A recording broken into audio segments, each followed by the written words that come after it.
Hey. What's going on? What's going on, y'all? I am Dark Rilla. Welcome again to another part of Libra of Souls, the Trinity East story. We're gonna jump right into this. We also got a whole lot of new content out there. Of course, as always, everything is always being put in a playlist. You can, we're on the way towards 1,000 subscribers. Every like, comment, and all that good jazz, subscription, all that adds up. I can only get that because of you. So I greatly appreciate if you could do one, two, or all of them. We're going to get right into this, y'all.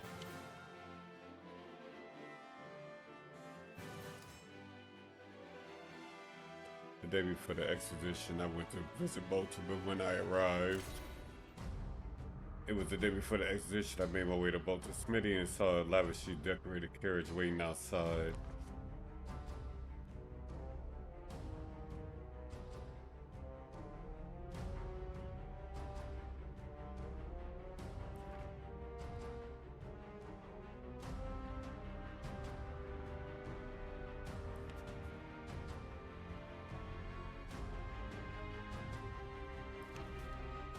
Bolter noticed me approaching. She confronted her rival.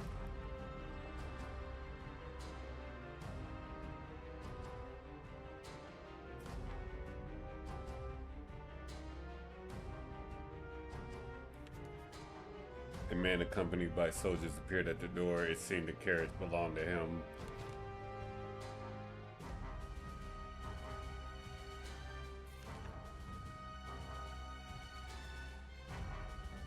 Yes, actually, she does.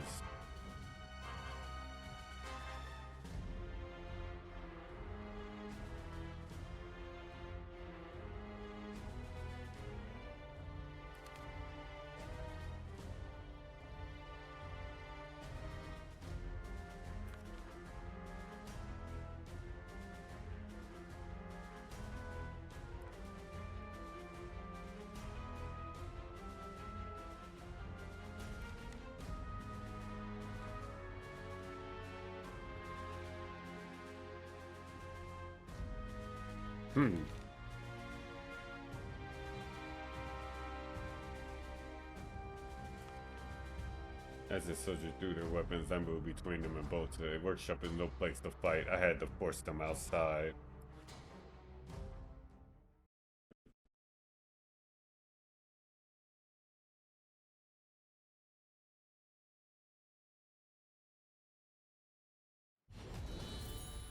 Fight! Too slow! Bad child!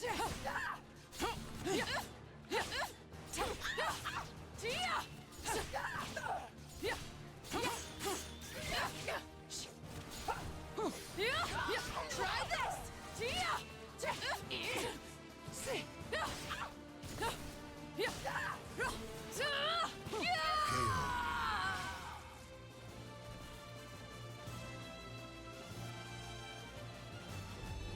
Picking on a poor innocent girl. Bad child! Come on now! Go!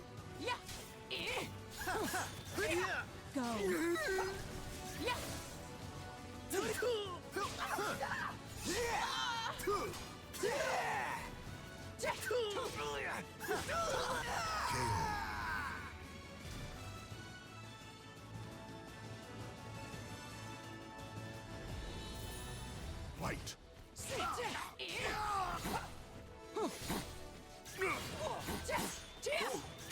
This is it!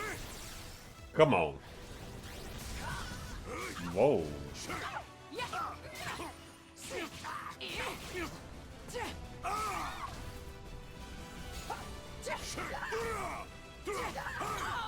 Not yet. Not on my watch, you brat. Meet your death. Naughty, naughty.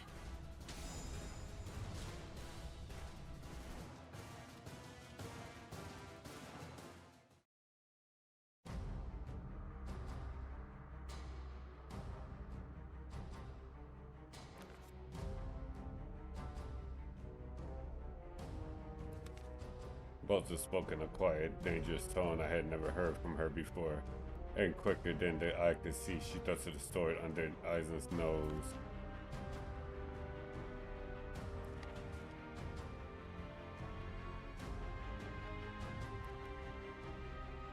Yassine supported the mercenary captain as he led him away.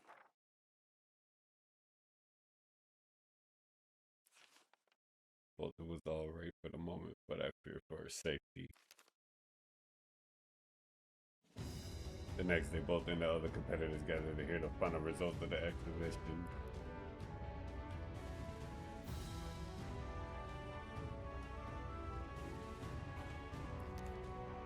Bolter had become the royal smith for the kingdom's army. She had won back the shield with the crest of King Said I, and with it her family's honor.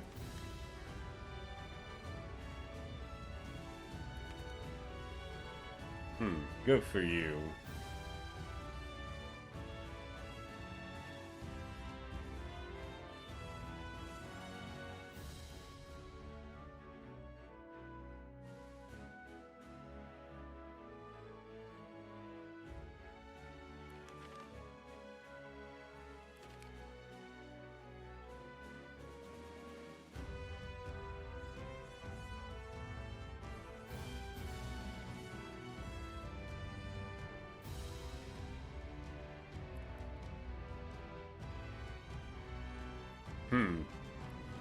Call.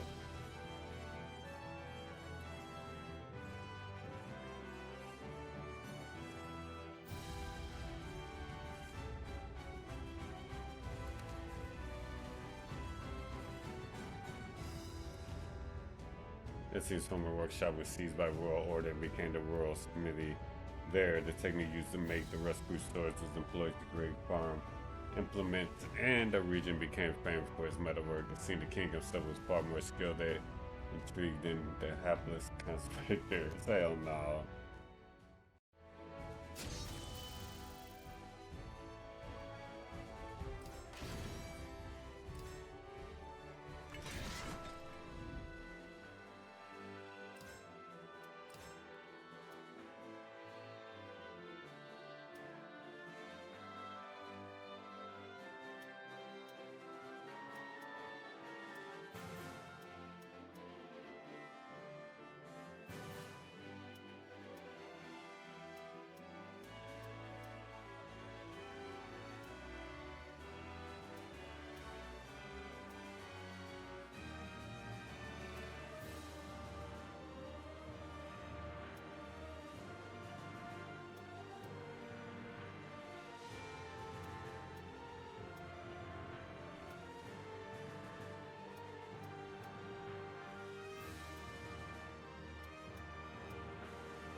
Good for you.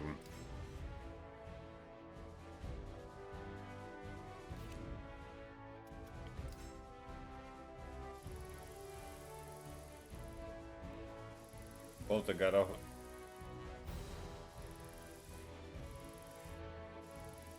Bolter got her own honor back. For her family. That's cool. I'm proud of you.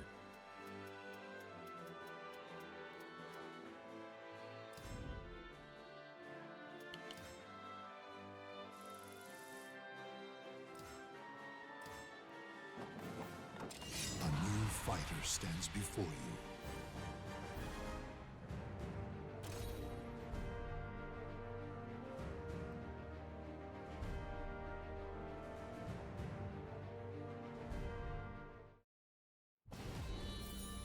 Fight.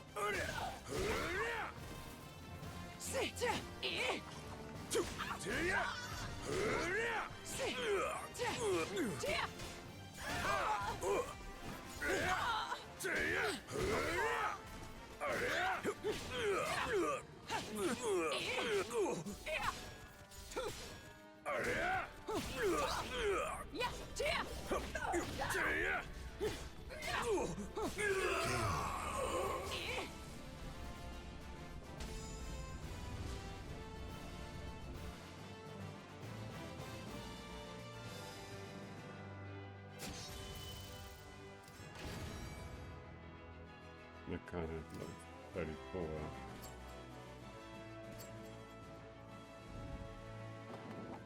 A new fighter stands before you. Oh, one more.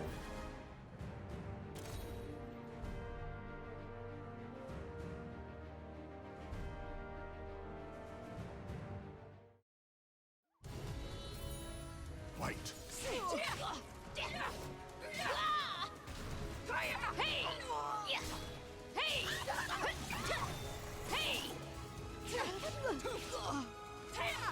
Go. KO.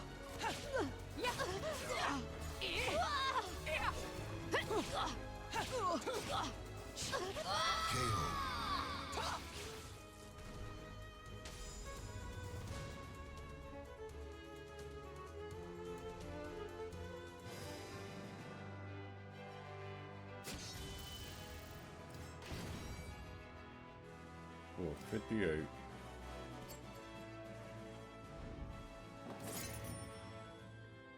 Okay. Even in the desolated winter tundra, I could always count on Thomas being a fix in need of help. Our voices echo across the windswept snowfield. Someone must be shouting rather loudly for them to travel this far. Oh, when I went to investigate, I came across a familiar face. Thomas the merchant, surrounded by a group of armed men.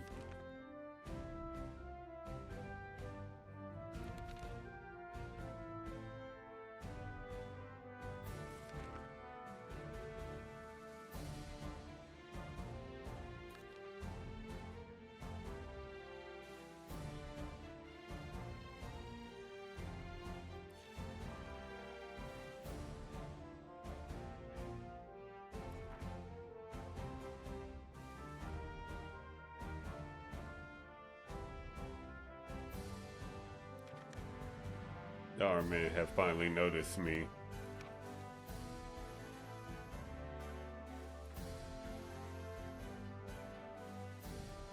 Really? Oh wow! I'm glad to know that what you said you're gonna do. Okay.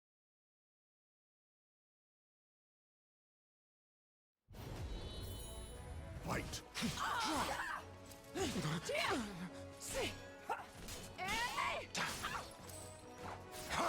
Ah shit! I asked for that. You're too slow. You're too... KO.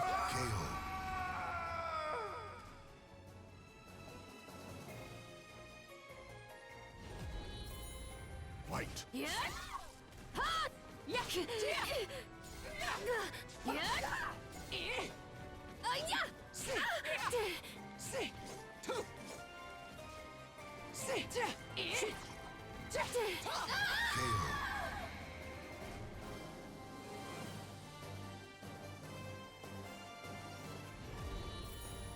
Fight.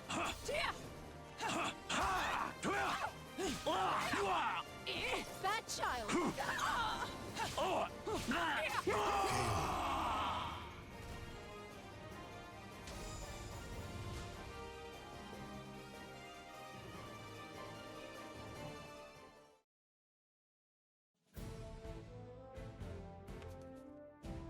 Thugs hurriedly made their escape.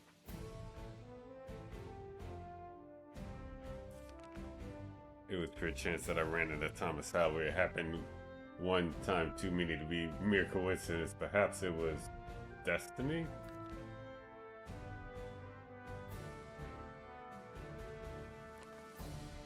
Thomas handed me the bundle the armed men had tried to take from him. It was quite heavy.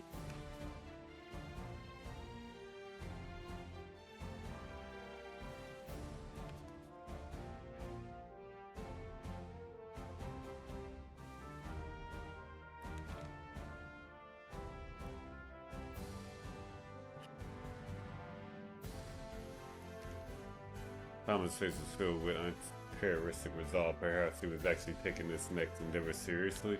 But if he was looking to sail the northern seas, I doubt I'd run into him anytime soon. Strangely enough, I realized that I might actually miss our chance encounters.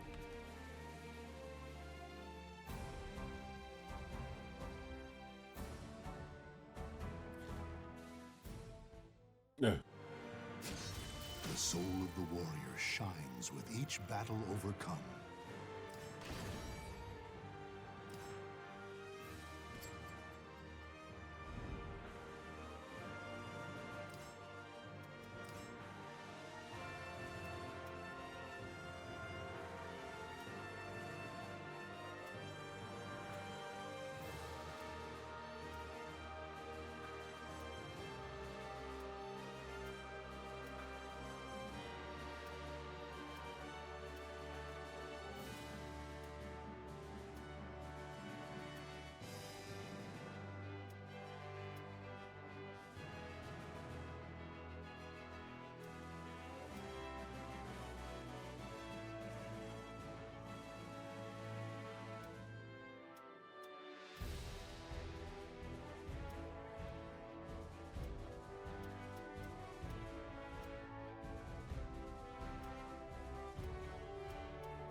A new fighter stands before you. I'm tired of these random kingdom invasions.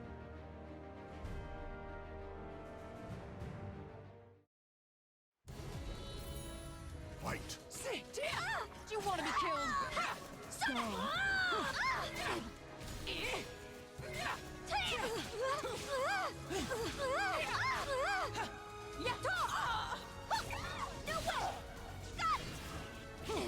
Submit to me. KO.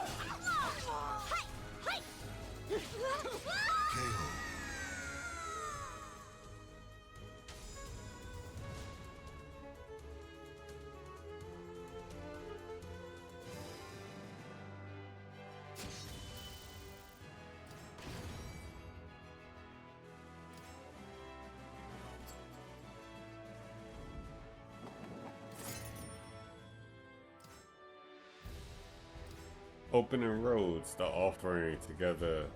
It's a letting I carried a tribute to the altar for the hidden village clan, whom we regard re-encountered a little problem.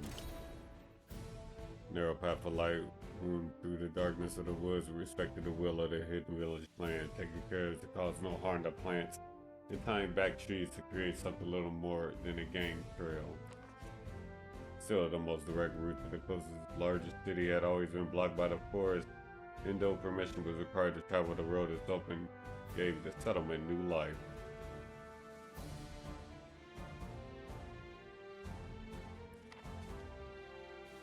Mr. Letty was very apologetic, but she was simply too clumsy to be trusted with carrying anything. When we arrived at the altar, Omen came out to meet us.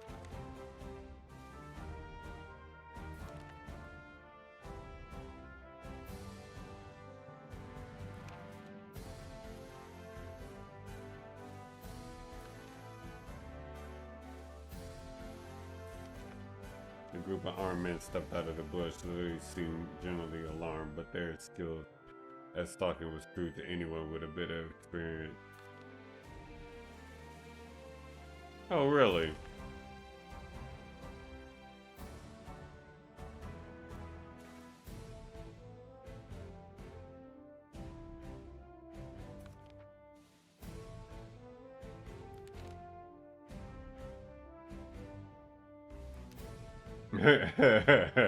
I could not allow a member of the hidden village clan to come to harm, so I stepped between Omen and the brigade.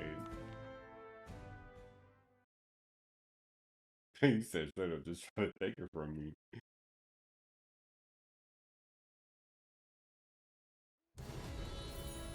Fight. There you go. You're good. Perfect. That child.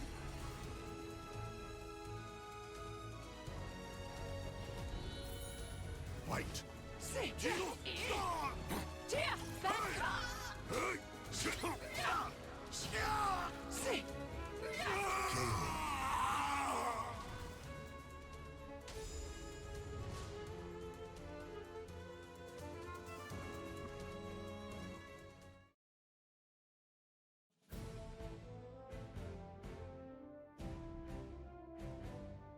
Lizzie looked aside as she watched the would-be thieves run away.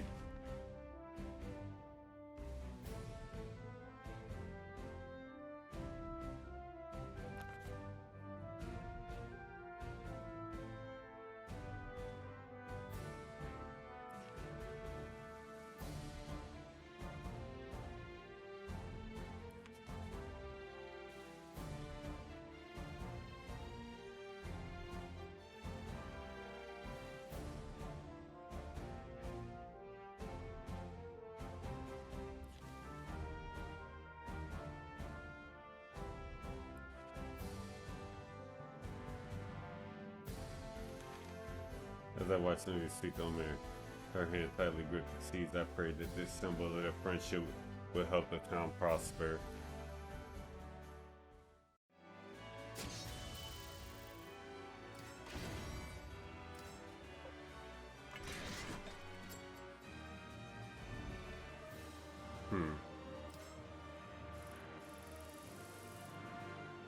Oh.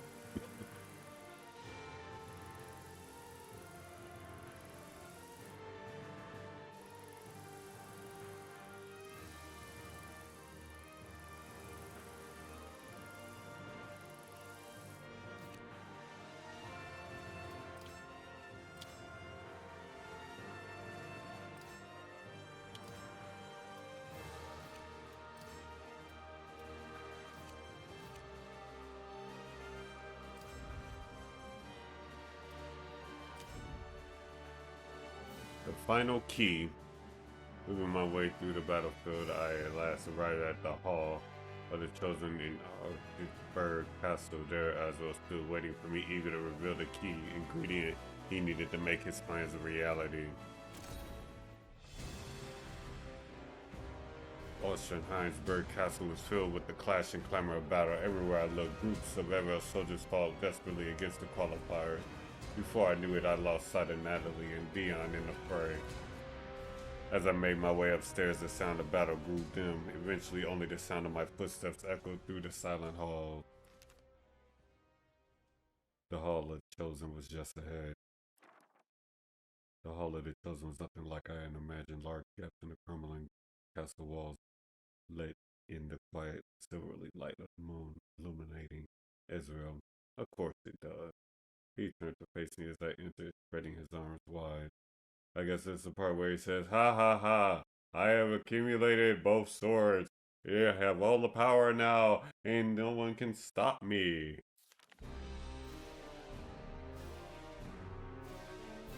Ah. I looked around, but it was just the two of us.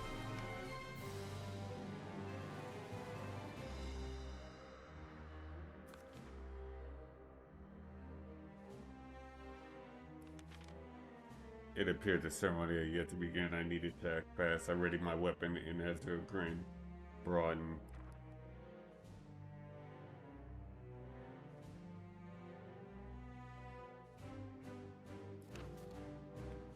seeing the puzzlement on my face, Azwel sighed and wagged his finger in disapproval.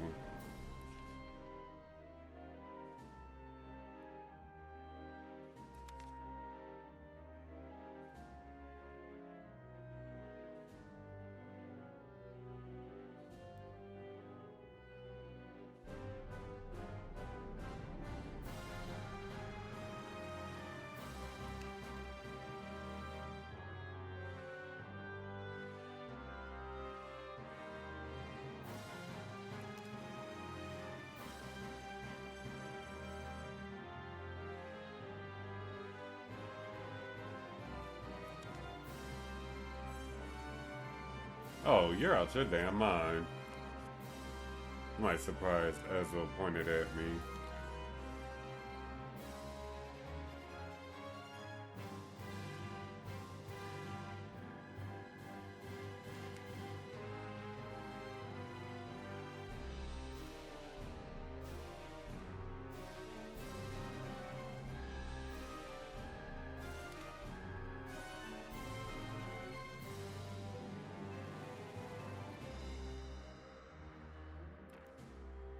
Ezra looked at his two swords menacingly.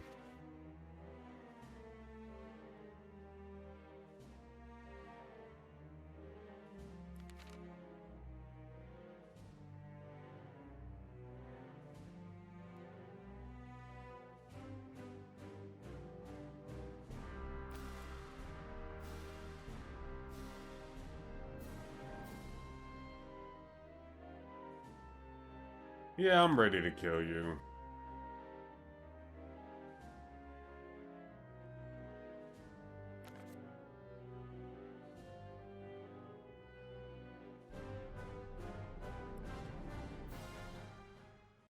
Yeah, I think it's time to kill him.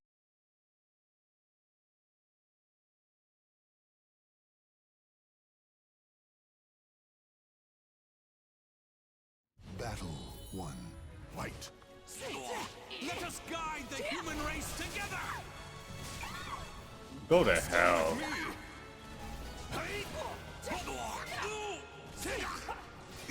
Doesn't that feel that child?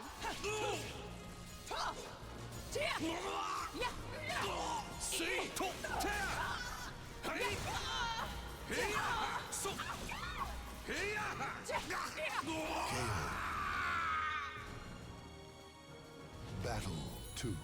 Fight. How's this? You want to be killed? Go!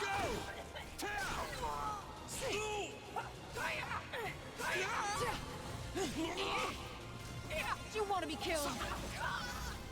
Go!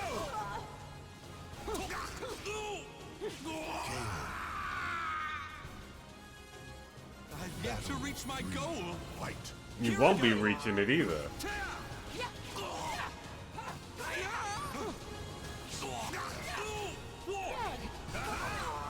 Sweet dreams.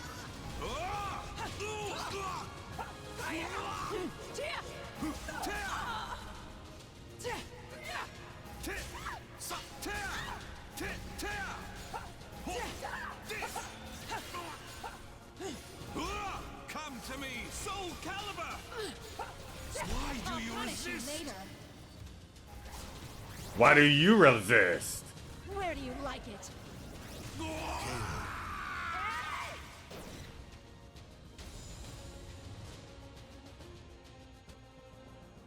Just give me fucking soul edge, damn it. You have begun to change. I knew you would not disappoint. In that case, I shall have to show you the ace up my sleeve.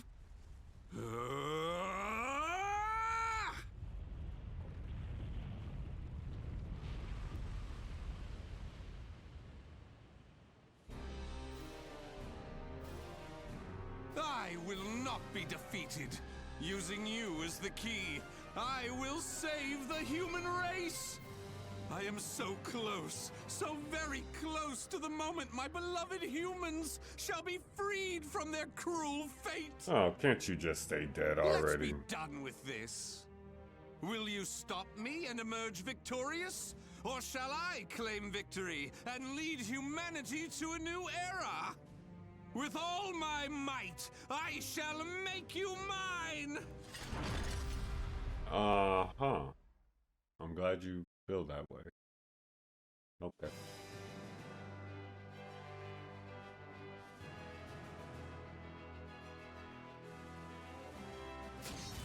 The soul of the warrior shines with each battle overcome.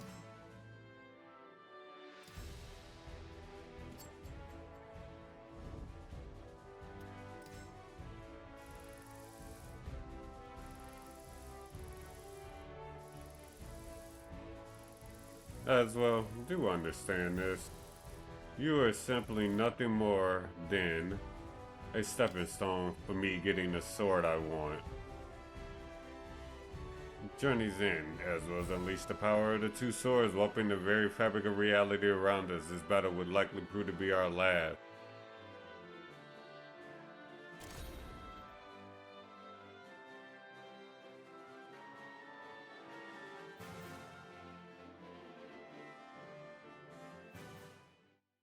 Battle 1. Fight. The old era has ended. A new age begins. No, it begins with your death. You want to be killed, go.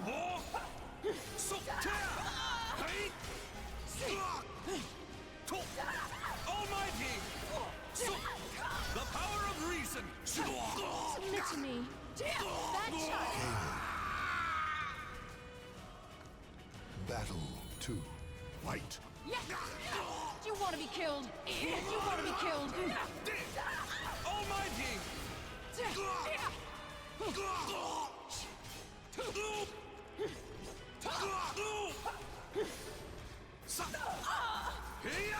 Terrifying! Take this, and this become mine! Yeah.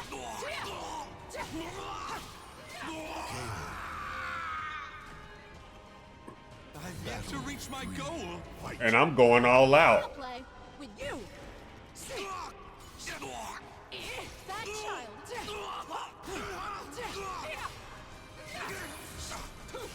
The power of reason! Almighty! I must have you! That's not happening. I must have soul edge. And it's in your possession, bitch. So one of us has to die right now. Take this, and this!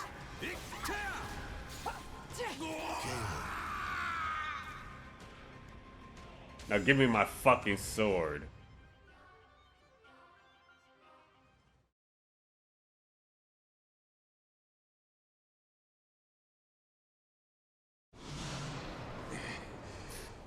It's not over yet. Stay down. I shall free humanity from the binds of fate.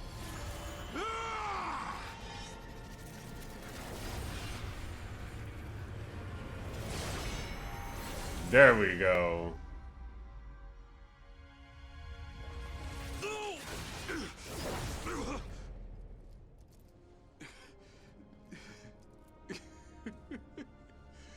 You are the one I sought.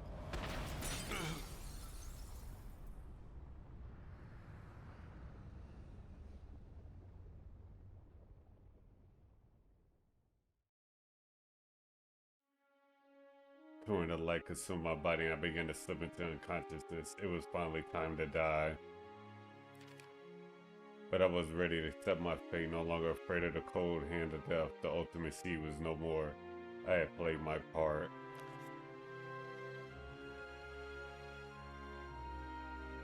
When I opened my eyes, I was in the ruins of the Ostrheinsburg Castle.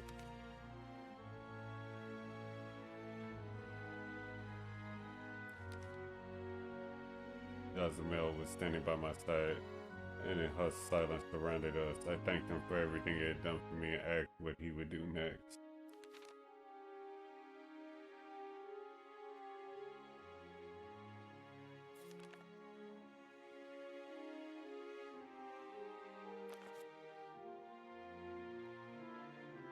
I parted ways with Azwel at the castle and soon ran into Dion and Natalie.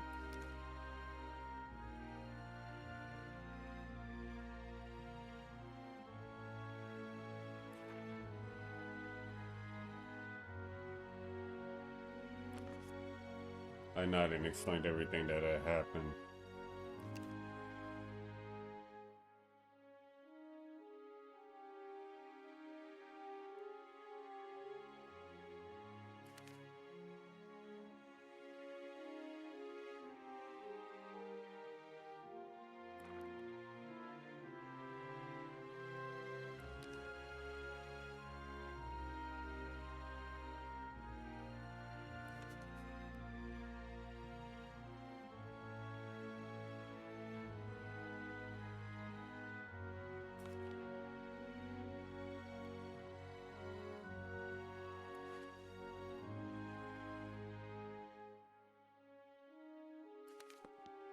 As my journey came to an end, I reflected on everything that had happened.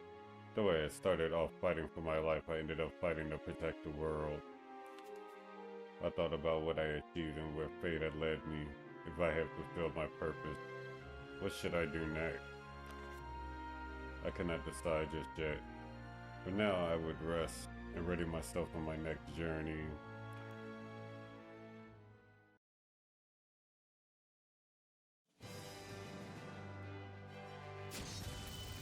The soul of the warrior shines with each battle overcome.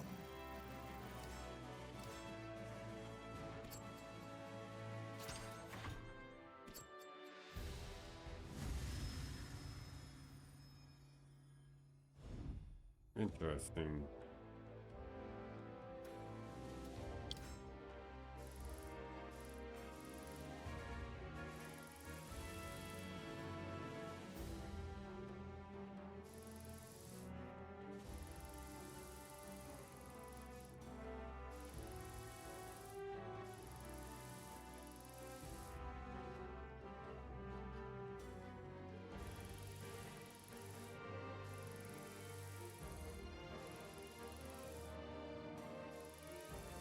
So this is chapter 5.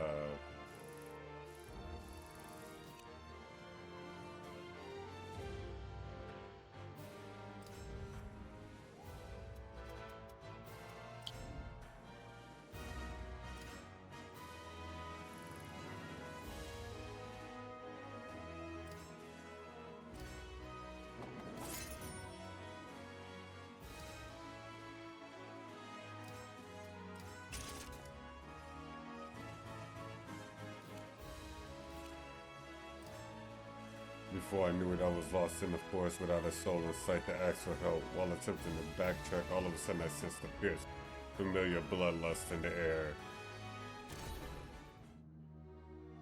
Deep in the forest, I readied my weapon. The evil aura surrounding me was as thick as fog, almost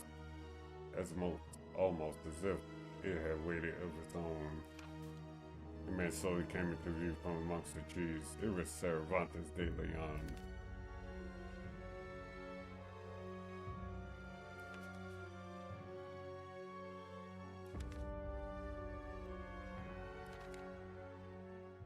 No, you all just have something I want, and I want Soul Edge. Battle 1. Fight! Sit down! Bad child! Go! Ridiculous! It's time to set sail! See ya!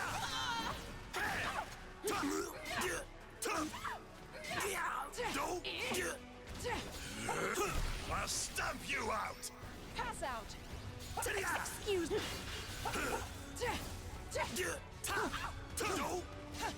Submit to me!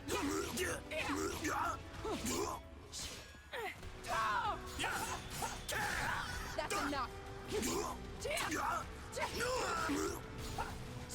Useless!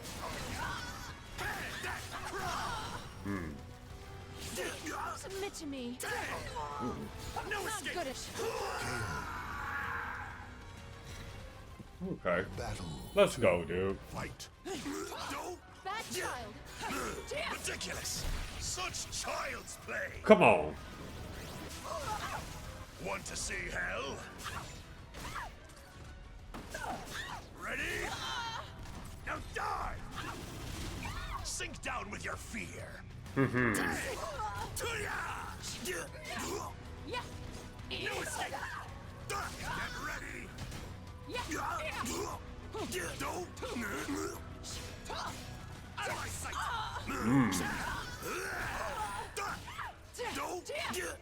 I'm sorry! Not bad. Not on my watch, you brat! Meet your death! Naughty, naughty! I'll incinerate you! Let's go. Go!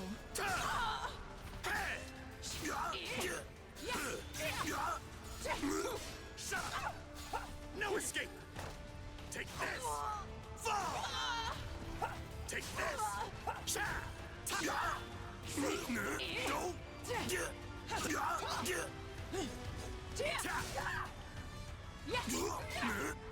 Want to see hell? Ready? Now die! Sink down with your fear.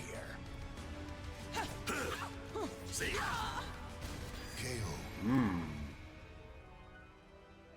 Battle for fight. Do you want to be killed? Go. Useless!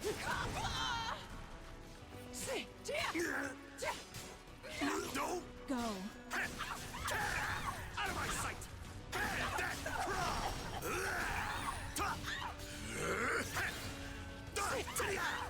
What? You're good. No Not escape. good enough. Yeah. Here I come. Come on. Missed me? I'm not impressed. Don't.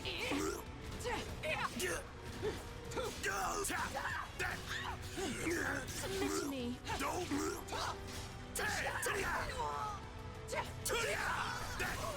Want to see hell? Ready? Now die! KO. Now to take your soul! Final battle. Fight. Hate to be the guy to tell you her soul only belongs to one person. Go.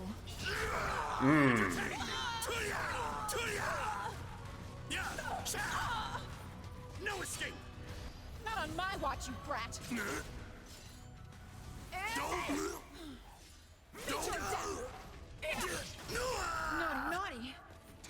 Bad child.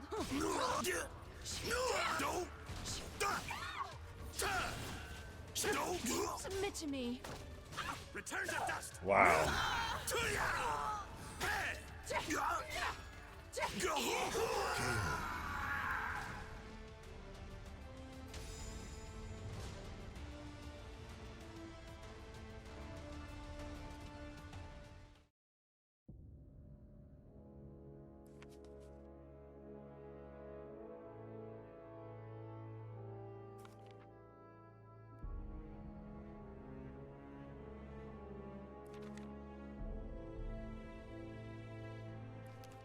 Oh God, a malicious aura, unlike anything I felt before, animated from Cervantes.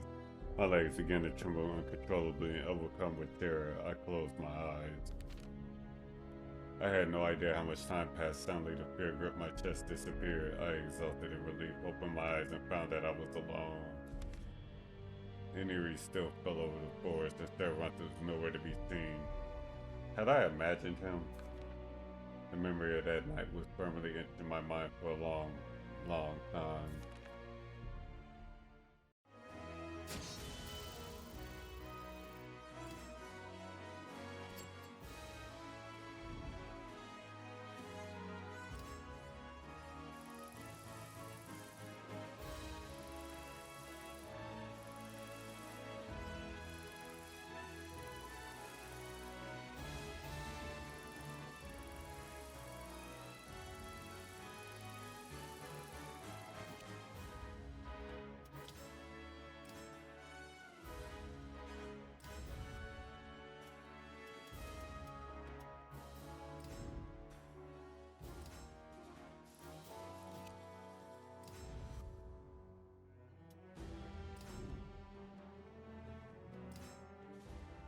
In the darkest depths of the void, playful flames slapped at my body, searing my skin and contorting all I could see. One last shred of unconsciousness remained in me, an insatiable craving and unquenchable thirst for something. Suddenly my ears rang like a blacksmith's anvil and my body felt hotter than molten iron as I was torn from my rest. A strange chaotic space stretched around me. I had seen it before. I had come here during my battle with Azwel. Standing before me was a figure weapon to my fire. It gripped the cursed blade soul edge as it glared at me. The whirlwind of malice that came from the creature caused my hands to tremble around my weapon. My thoughts were in turmoil, but I understood one thing. Fighting was my only option. Battle. I figured this was Inferno. Do you want to be killed? One of you bitches is giving me soul edge.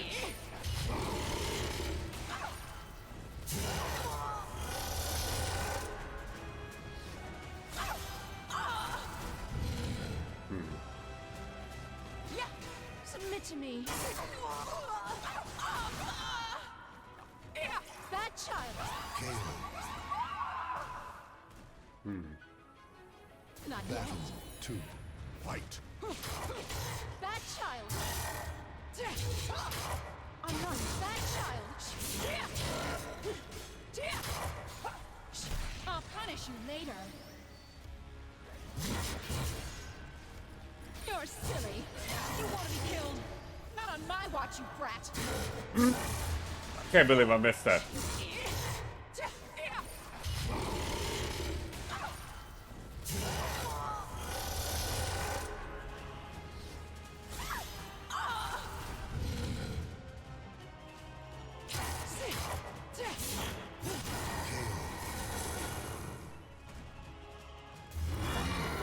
Let's go, dude.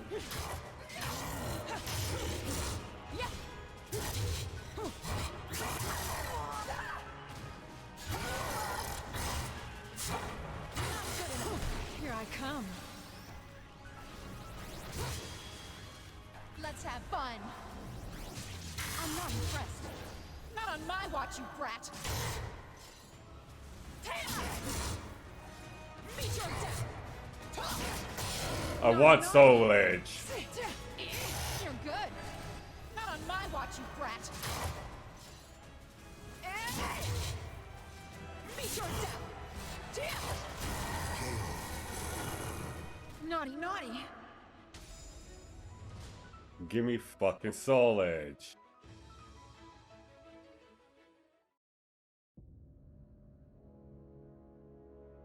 When I came to, I was laying next to a campfire. Was it only a nightmare? I was certain it could not be dismissed so casually. I felt like I was being watched. I could still somehow sense the maleficence radiating towards me from those dark flames. Fighting off the feverish chills that threatened to overwhelm me, I stared at this burning campfire and waited for dawn. The soul of the warrior shines with each battle overcome.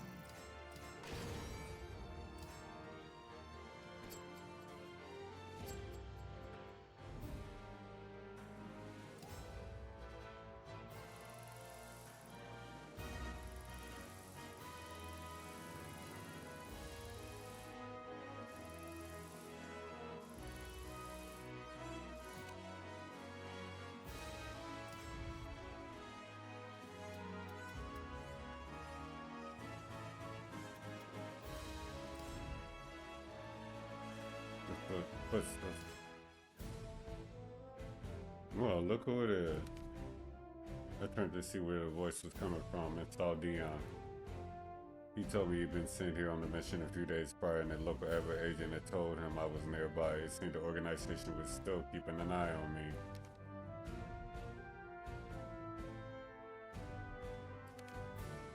Despite his enthusiasm about running into me, Dion appeared worn out. Curious to hear what was bothering him, I took him up on his invitation. We entered a local tavern, and after we placed our orders, Dion turned to face me.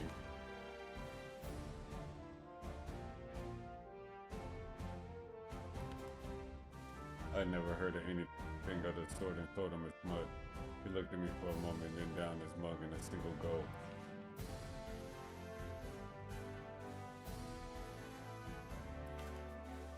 From the Dion, a number of astral fruits had disappeared recently. Aval knew I had the ability to close them, and also that I was nowhere nearby when the fuses were destroyed.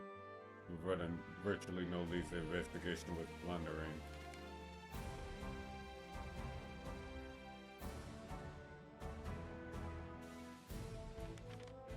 I could tell what he was thinking. Dion must have read it on my face, and he gave me a faint smile.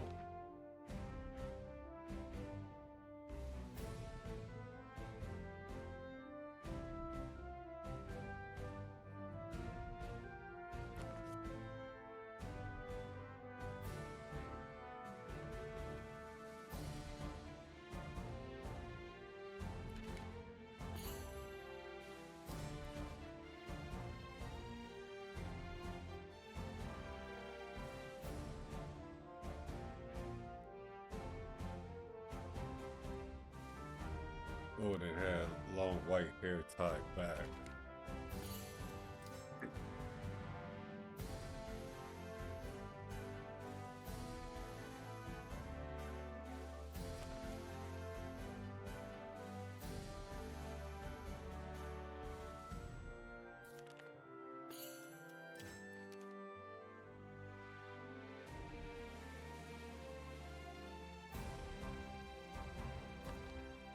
Dion paused for a moment, his expression troubled.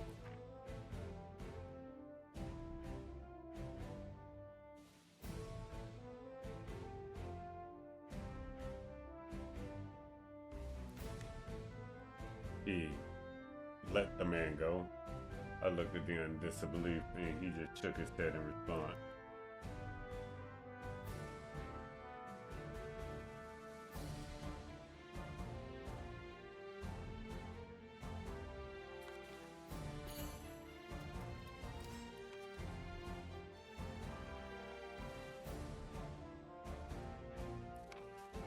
Dion began to speak quickly and with great excitement. Perhaps his drink had loosened his tongue.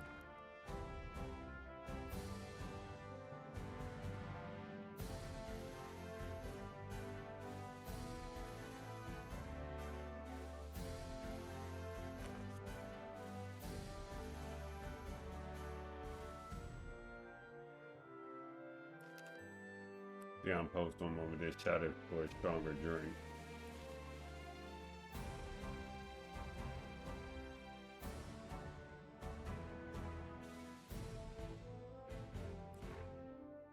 Dion quickly shifted the conversation, catching up to complaining about Natalia. If he hadn't eventually passed out, he would have probably talked until his tongue fell out. Our meeting was fun, but I had places to be. I left the store in Dion and noted and be part of the village in the morning.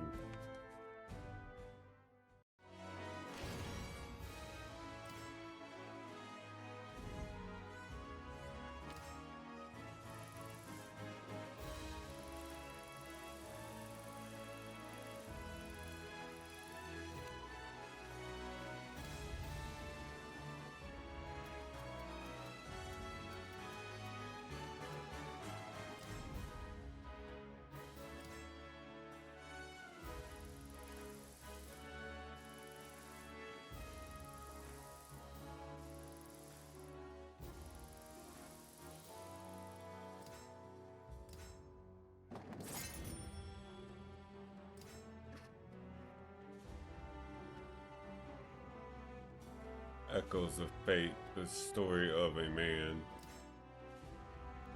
I made my way through the desert, my goal, an ancient city whose history was bound to Soul Edge. At the braving a sandstorm I arrived, but I was not alone. While traveling in burning sands in search of an ancient city mentioned in the legend of Soul Edge, I sensed a familiar presence. I looked around, soon spotting a man carrying a scythe, standing on top of a rock. That's Aval. I climbed the sheer rock base. When I reached the top, I surveyed the scene and saw the expensive remains of a city half buried in the sand below. Azwel broke the silence.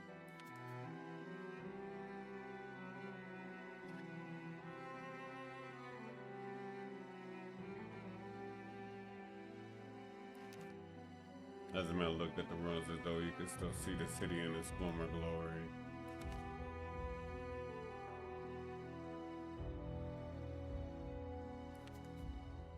Azwel turned towards me, measuring me with his glance, but for what, I did not know.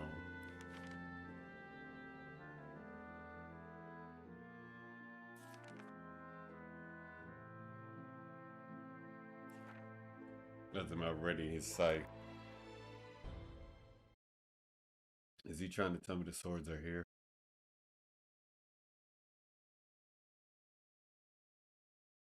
No worries. Battle 1. I'll just beat him up first. Ready? No. My curse! Yo! Yo! A pox on you! That child!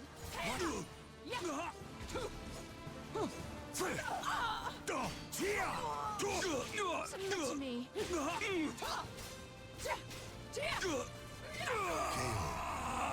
Submit to me!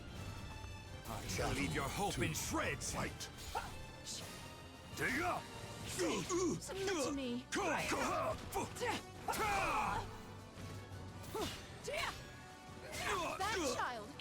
That child!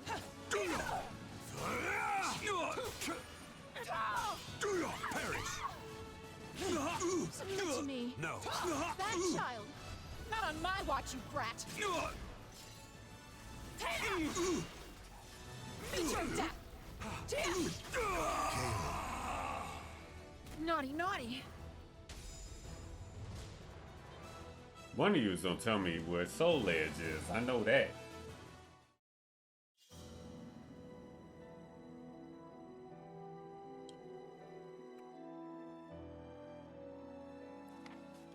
I was surprised to see that I was standing in the middle of a pattern carved in the ground that had not been there before.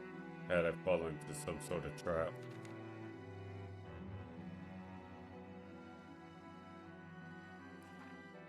Azwel seemed to imply he wasn't constrained by such shackles. He unsettled me, and not for the first time. I decided it was time to get straight to the point, so I asked Azwel just who or what he was.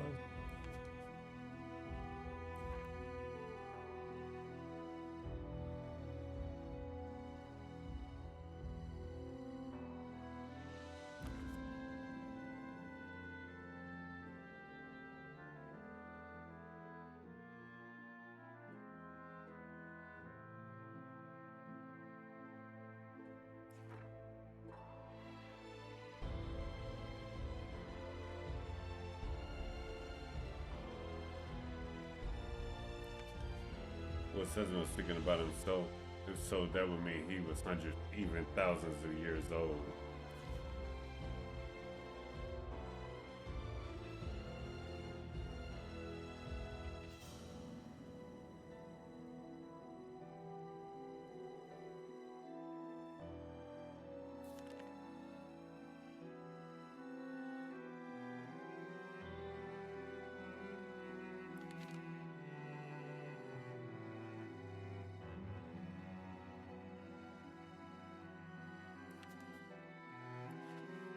Azwel looked once more over the ruined city, the dust bellowing around it before turning and leaving it behind in silence.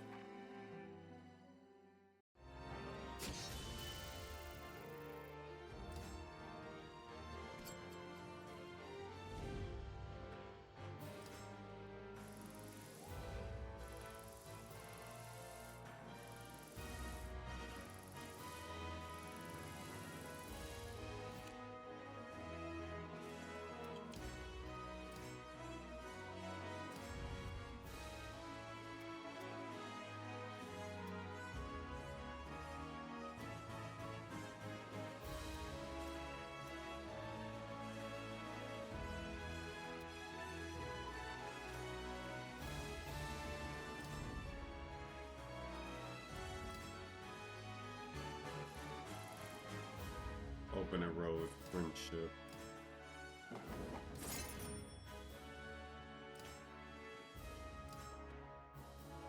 Lizzie had a plan for how to keep the deal she made with the hidden village clan, but it was a dangerous one.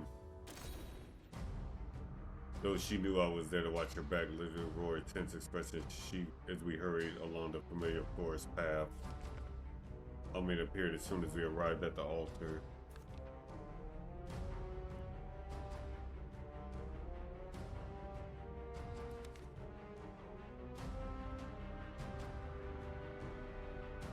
It was just for her to be quiet, and we heard the sound of many feet snapping twigs behind us.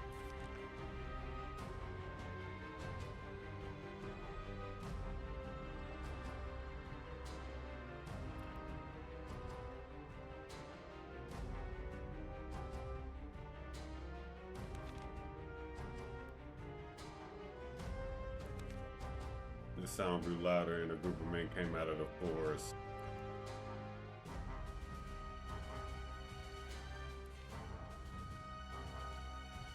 Y'all still ain't gave up.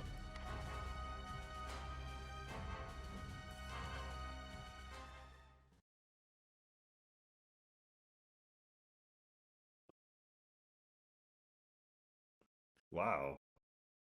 Y'all should really learn when to give up. Just quit. Fight!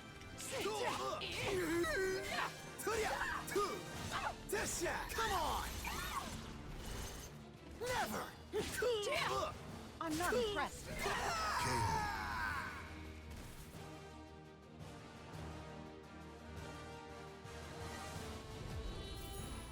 Fight!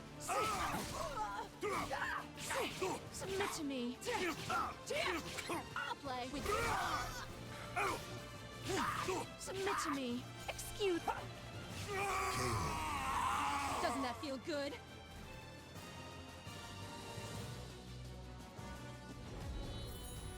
Light. Do you want to be killed?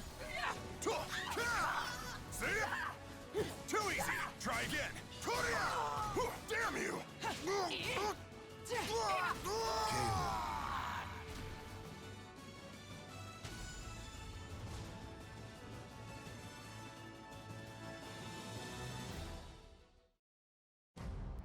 As we were dragging the unconscious bandits away from the altar, Armor looked up with a start.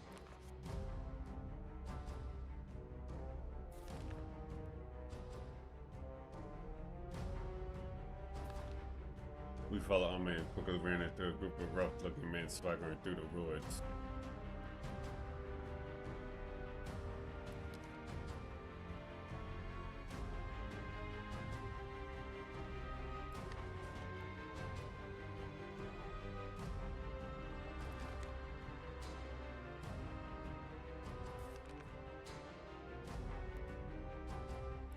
Oh, good.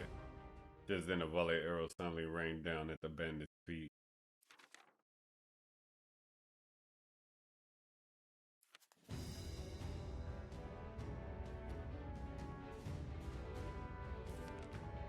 The voice rang out from the trees.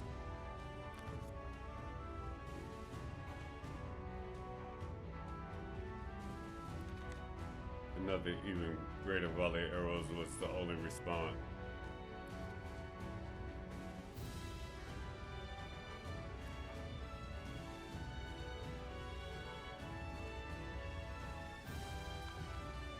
After the cries of the ruffians fading into the foliage, they just stank like a Marion whose strings had been cut.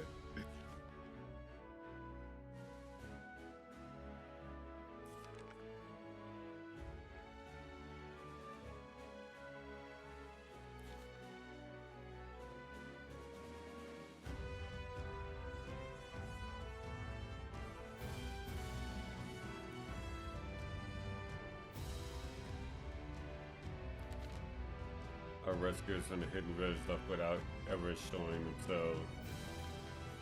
However, it seemed that Elizabeth Everton had made an impact on the people of the hidden village. The forest path would likely see more feet in the people.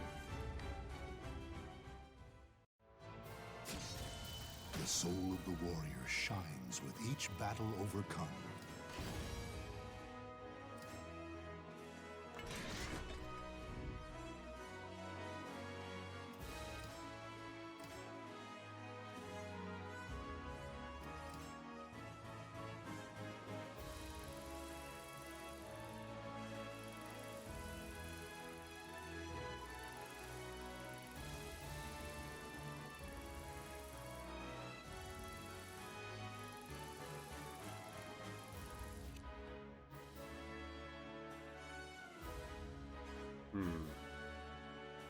Taking on the world, Knights of the Wolf Throne.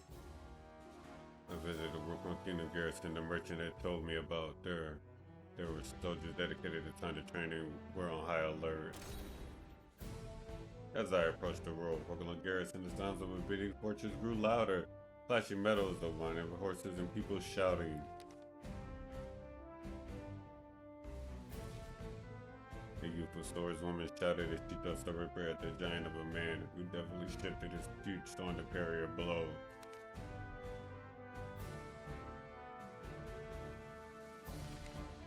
Perhaps due to the garrison's proximity to the front lines, the troops seemed to be undergoing heavy battlefield training.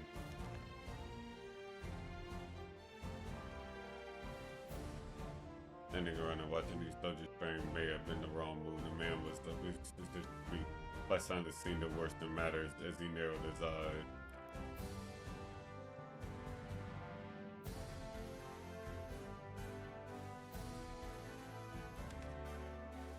The man's voice was truthful, but his eyes told another story. He was like using his training excuse to figure out who I was and deal with me should I prove to be an enemy. From the looks of it, he wasn't really going to take no for an answer. I decided to give him exactly what he asked for and raise my weapon.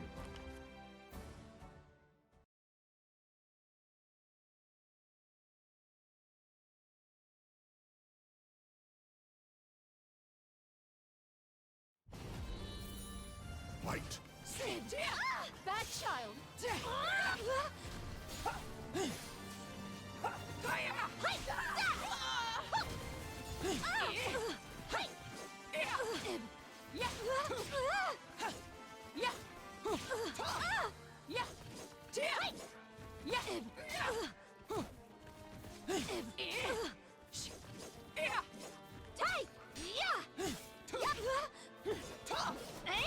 Here we go.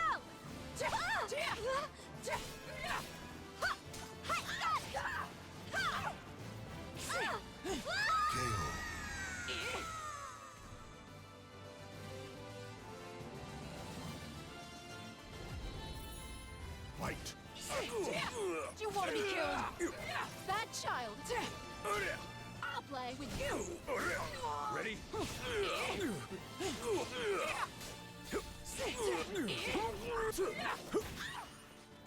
Not on my watch, you brat. Meet your death. Naughty, naughty.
That night, the soldiers of the world spoken on garrison feast and laughed with me to commemorate our new friendship. Although sad that we wouldn't be fighting side by side, the soldiers wished me good luck and victory on the road ahead. That was nice to know.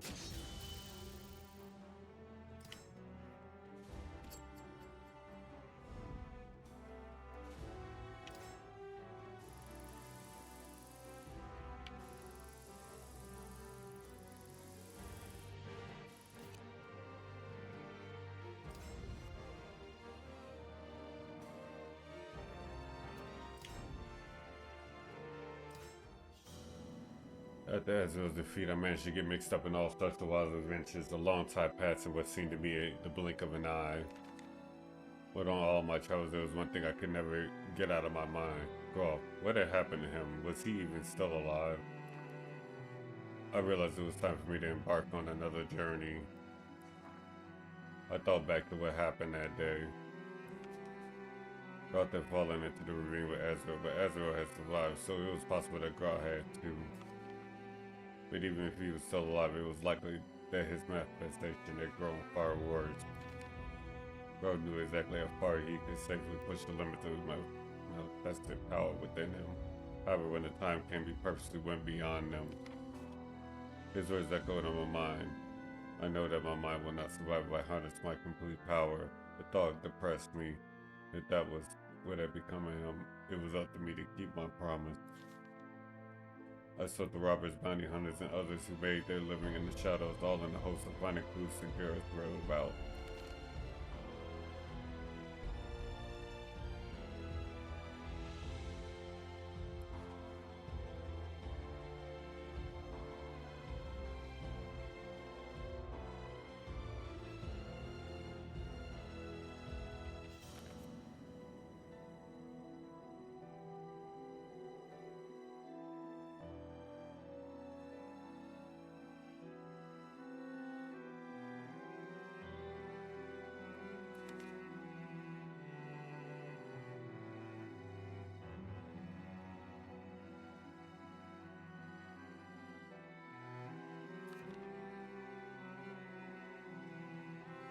Black Demon. This is the first lead with potential I had come across. Perhaps this would put me on the path of finding growth. I thought about my next move. There was a limit to what I could accomplish alone. I needed help. And the only option I saw was the Aval organization. I couldn't be sure the lead was solid, however. This Black Demon definitely sounded like an outsider, so I thought I could be onto something. Natalie and Dion told me if they had any information they would send a messenger. But what was the point of waiting? If my travels had taught me anything, it was that I needed to take the initiative to get anything done. So I decided to contact Aval through a secret channel they had provided for me just in case.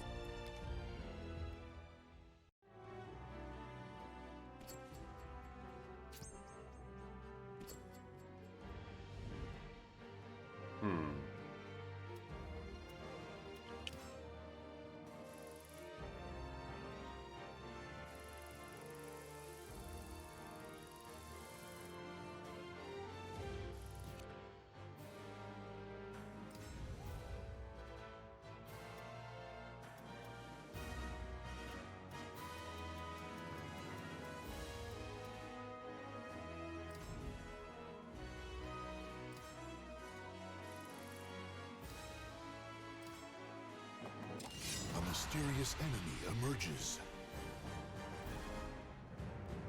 The ninja warning, a question of evil. While in the woods, I was set upon by the ninja I had met before.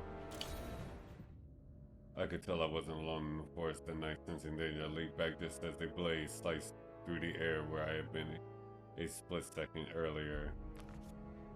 Looking around, I spotted the ninja I had met before.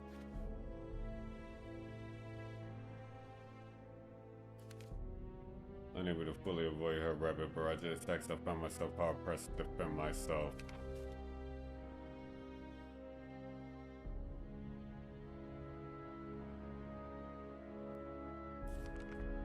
The moment the woman drew her sword, an intense fire enveloped the surrounding area, my head exploding with a sharp pain I had long since forgotten. I drew my weapon. She must want to die.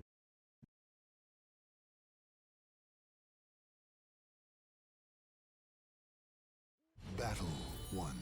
Fight.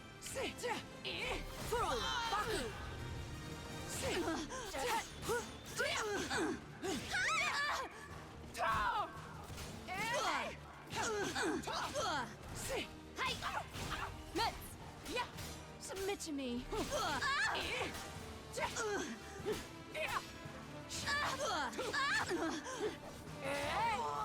Come, it's over. KO.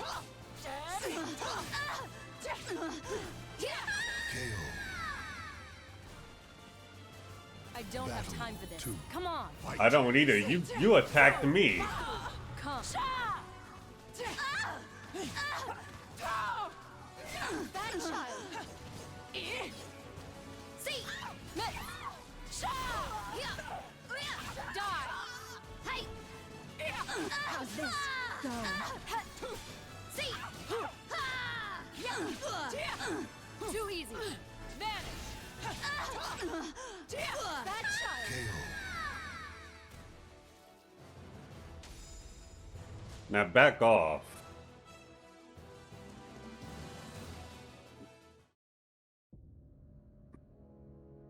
Of course I can. Thought you murdered herself, didn't see to her blade by her side.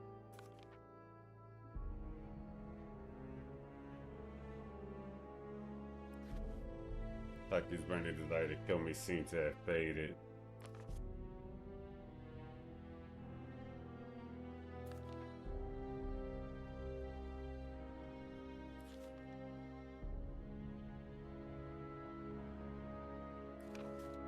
The woman began to back away, her form slowly fading into the darkness around her.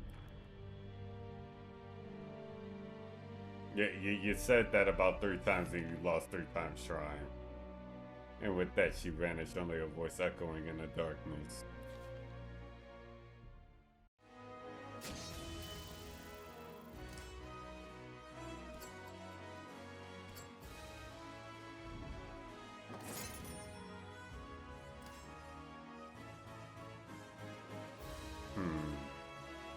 conflict and confusion, aided or abet. While walking along the dark mountain path, I saw that small village nestled in a nearby alley. Though late, I could see lights in many of the houses and hear laughter coming from the tavern. It seemed like a good place to spend the night. Fortunately, the village chef had a room available.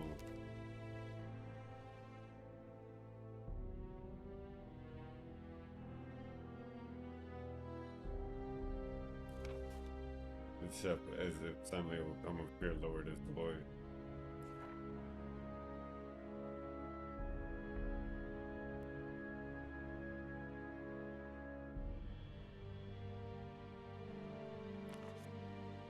He raised his head and looked at me in the eye.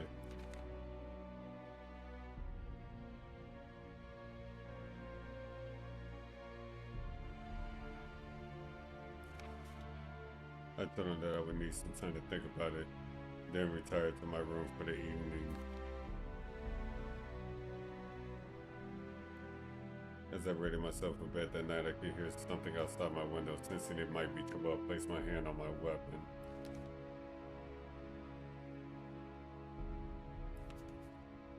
Given how secretive this individual was, I could tell he was not someone from the village. It was likely one of the bandits the village chief had mentioned. The man continued as I considered what I should do.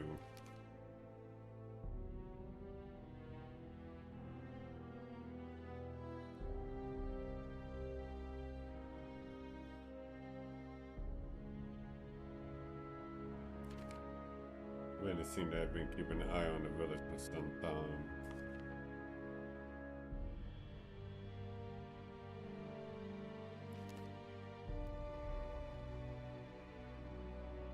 I was greeted the next morning by fair skies.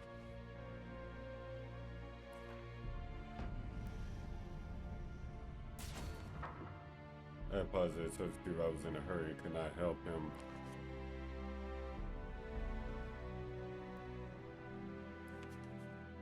I bade the chief farewell and left the village. After walking some distance, I left the road and made my way towards the waterfall the bandit had mentioned.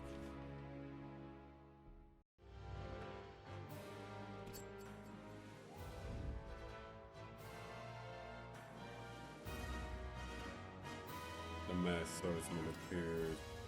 I made my way to the meeting point with the intention of joining forces with the bandit savage, sinister swordsman, and the mask appeared before me.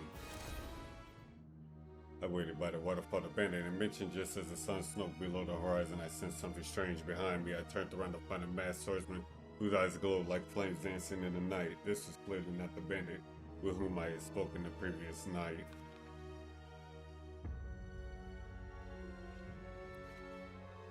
My glaive was transfixed by the bewitching glow radiating from his blade.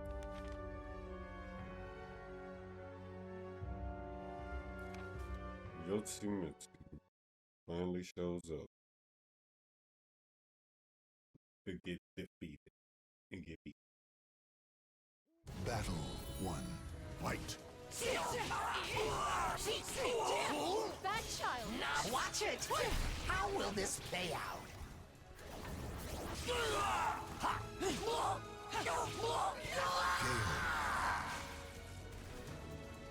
Cut me down, I grow stronger. Shame on thee! Quiet!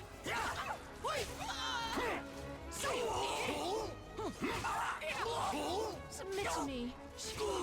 Execute! No escape! That child!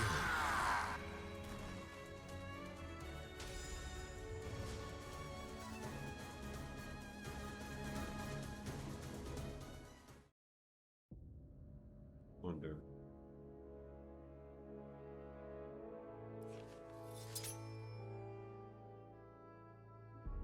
When the masked swordsman sheathed his blade, my vision suddenly became distorted, his crackling echo into the night.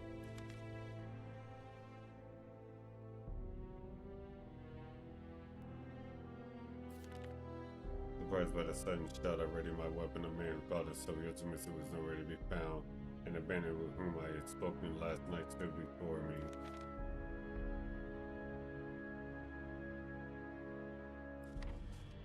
As I listened to the bandit's plan, I made sure to be mindful of my surroundings. I couldn't feel anything. Did I just imagine my encounter with Yotsumitsu? But if he was real, Then who was he and what was he doing here? The soul of the warrior shines with each battle overcome.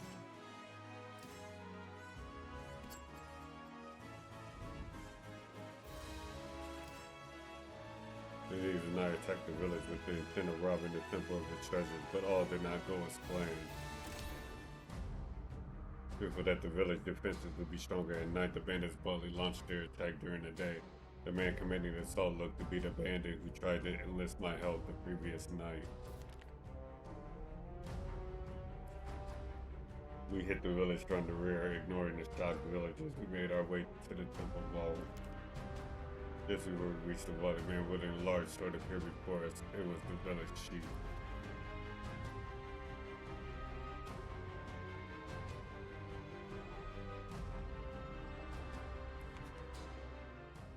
No, you're gonna give it up.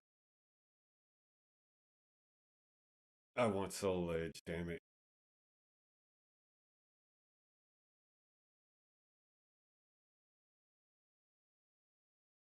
Battle 1.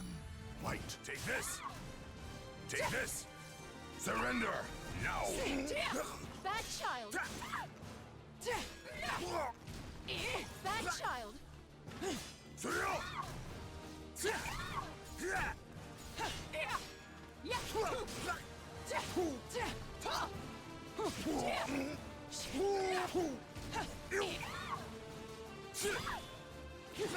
Submit to me.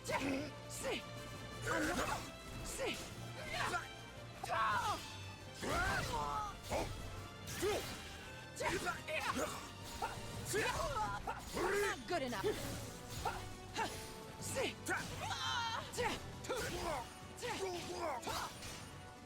Not on my watch, you brat. Meet your death. Naughty, naughty. Bad child.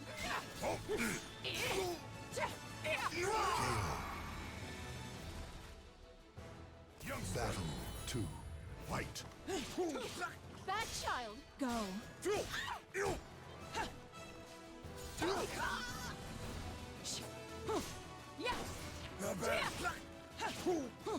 Submit to me. Let's begin!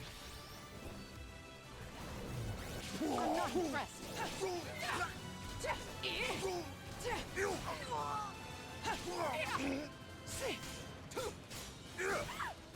Submit to me. Go. Take this! Surrender!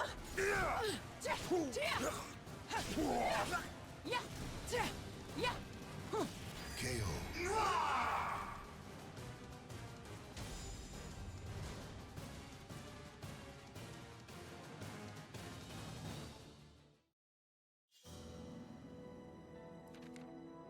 Leaving the unconscious chief where he lay, I hurried after the bandits headed for the vault. I arrived to find a number of men unconscious on the ground in front of the open vault. From their clothing, I could tell it was a mix of both bandits and guards. When I got close, I saw one man standing inside the open vault. Yossi missed you.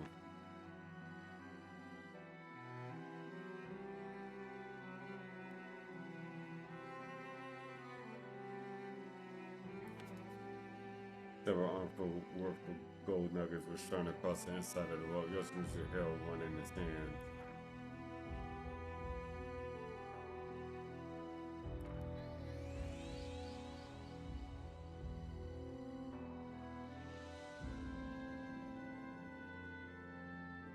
Before I knew it, Yosemite had vanished along with the gold. In the resulting emptiness, I could hear his voice echoing in the still air.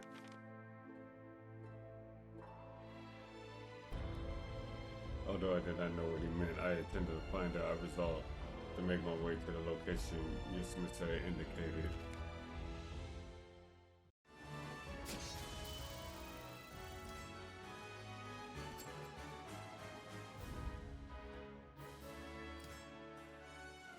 I hurried to the places we had spoken of. There, I discovered the truth. I read at the location Yosemite mentioned, where I was greeted by only his voice.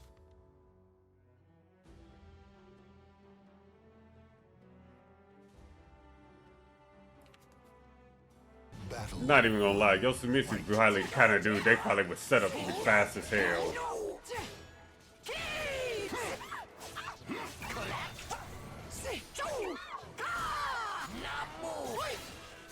Good. Is that it? Okay.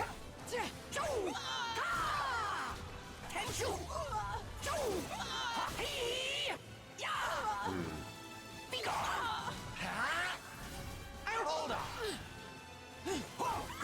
Now shall have no mercy. Submit to me. Quiet. I'll punish you later.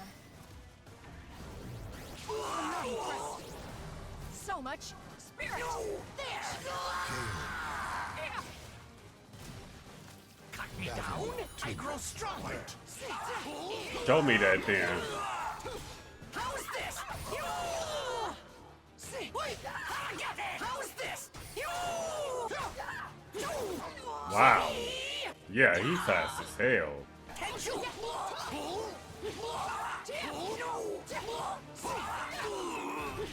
Go. Doesn't that feel good? I'll play with you.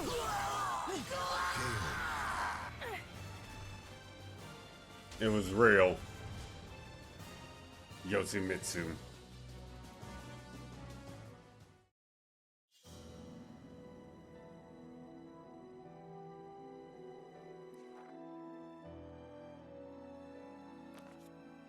Using Jay to figure out from the shadow of the tree, I was surprised to see it was the village chief. Izumi picked the chief up by his head, then reversed the blade in his hand and held it in front of the man's eyes.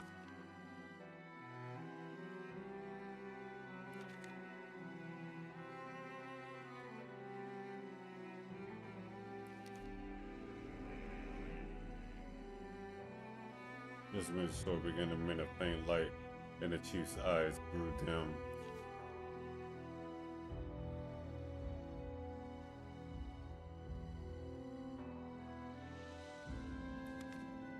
The man began to tell a horrific story. The supposed village chief explained that the original residents of the village were all dead, as he and his fellow slavers had killed them all and taken their places. The isolated mountain village provided the perfect location to buy and sell both stolen goods, and those they enslaved. All profits the slavers made were stored inside the temple, and the bandits that attacked the vault were most likely aware of this. After the man finished his story, Yoshimitsu threw him with one deep thrust of his sword. Damn.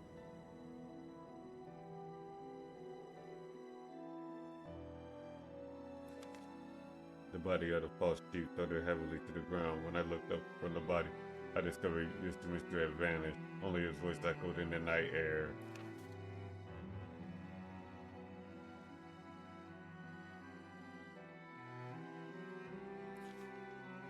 His voice trailed off, leaving only the false chief's corpse and silence in its wake.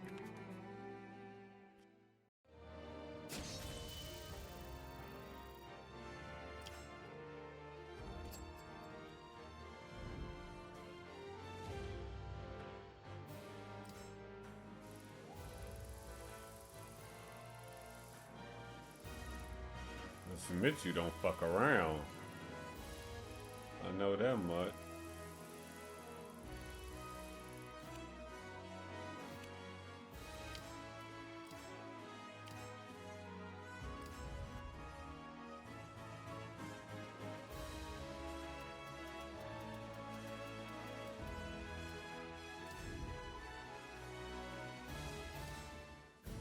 I walked through the town when I heard a voice call out to me.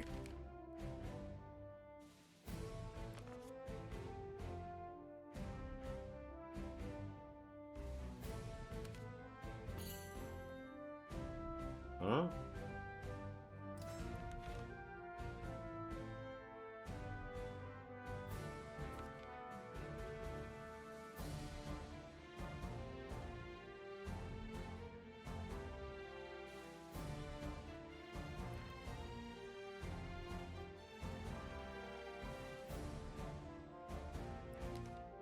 I asked him if he found any leads, and he puffed out his chest.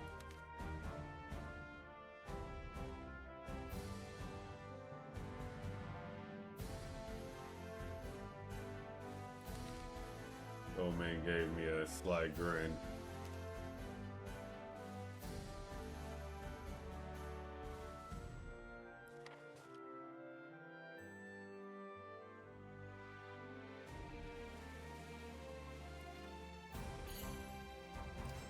Sure.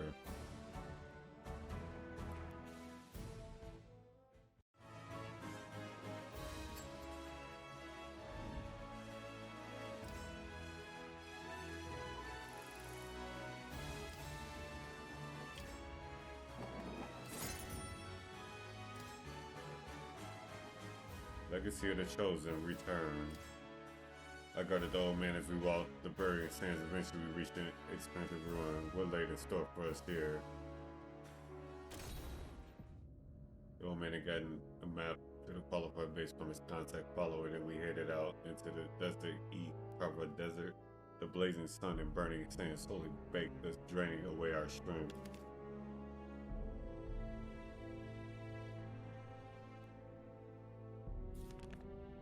The old man led me through a narrow gap between two large rocks, and there we found a massive run. Apparently, we arrived at one of Azwel's old research facilities. I could sense something wrong here, something I felt before. An astral fusion was nearby. I noticed a momentary shadow cast on the ground, and I glanced up to see a number of strange winged creatures building through the air.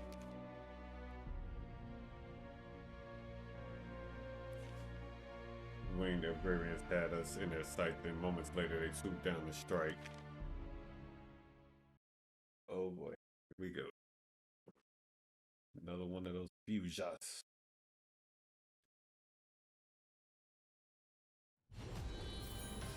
Light.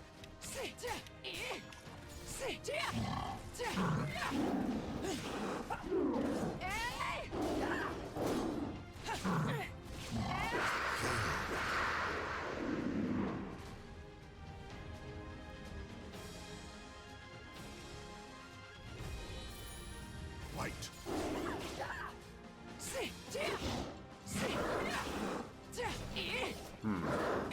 That child.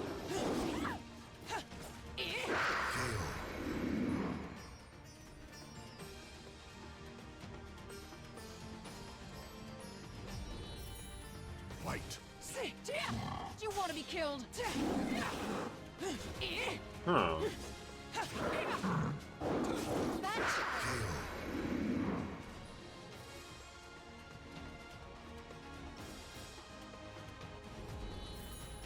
Light. That child. Beg for forgiveness.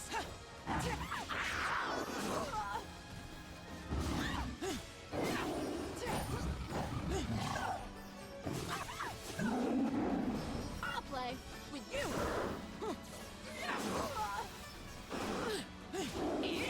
I'll play with you.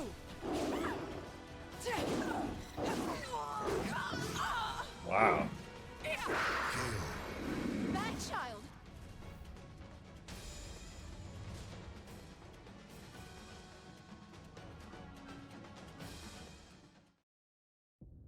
I could sense a faint energy from the fallen creature. Something came to the astral future. Perhaps these things came to our world from the other side. As we approached through the run, I struck down Machinations at the Machinations. Eventually, the old man shouted in excitement and pointed at his map.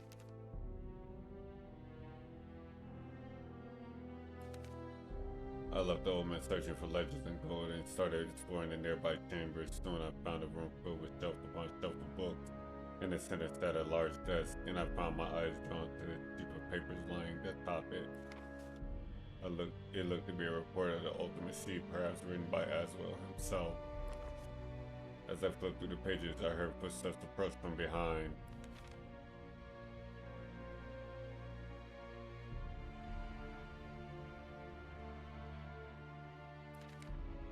We continued on, but soon ran into a problem. The roof had caved in, blocking the passage ahead. From the chips in the wall and the fallen pillars, it looked like there had been a grueling battle.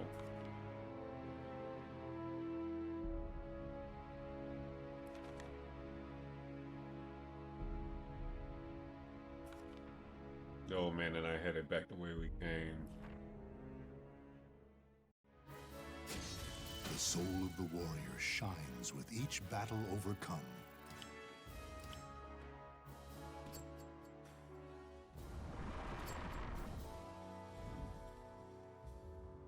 Monstrosity. With higher hands to help, we once again made our way to the ancient ruins. Looking back, I should have known what we were in for. I returned to the ruins with the old man, accompanied by a crew of mercenaries he hired with the gold from the impending qualifier base. Working together, we cleared the rubble and made our way deeper into the ruins. I could feel the Astral Chaos growing closer the further we went in.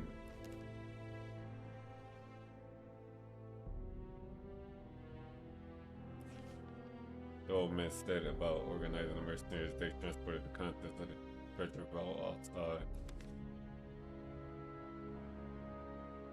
This was my chance. While they were busy, I could go deal with the Astral Chaos. I snuck out, and after a few minutes of searching, found it floating in the air above a large altar. I didn't sense anything alive, but the room was littered with corpses of dead monsters. They all seemed strangely withered. Just what had happened here. I had a bad feeling about this, but still I approached the Astral Fusion. As I stretched my hands towards the Astral, I felt two forces tugging at me from the other side. In my mind, I heard a voice from my dreams, and two swords appeared. Which symbol of power would I choose? Soon the Astral Fusion vanished.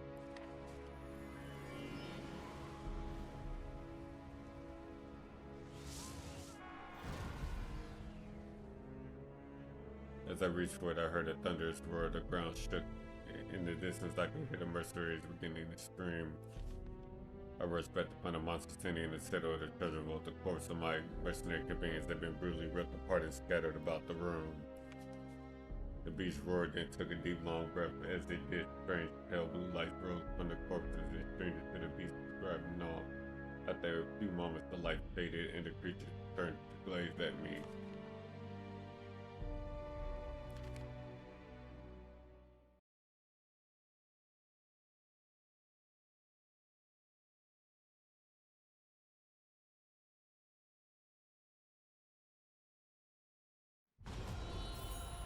Fight!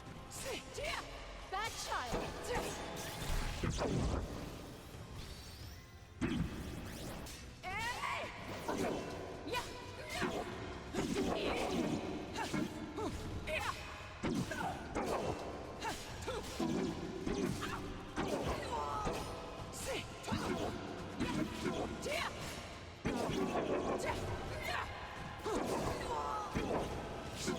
Submit to me.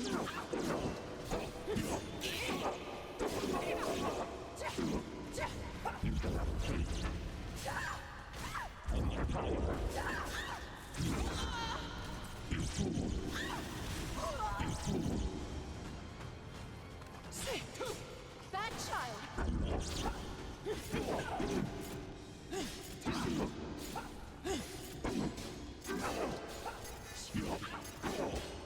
You're silly. I'll punish you later. Not on my watch, you brat. Time's up.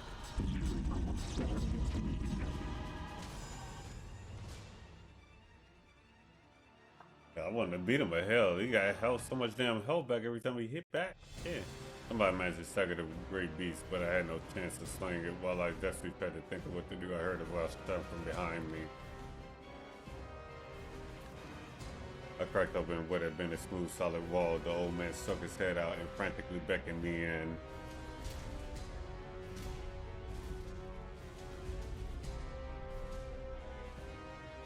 I slid into the hidden room and the man quietly sealed the entrance behind him. A second later, a great shudder shook the ground as the beast threw itself at the wall.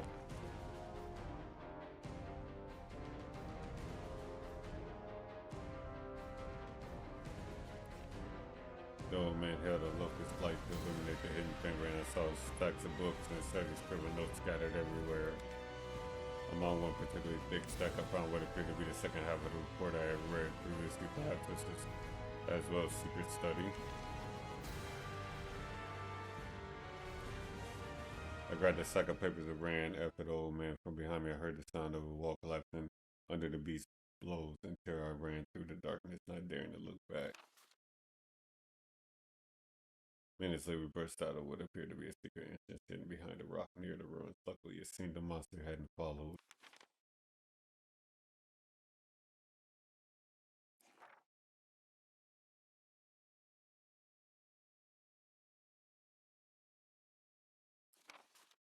The old man had slumped against the rock to catch his breath. Before long, he brushed the sand off his clothes and stood up.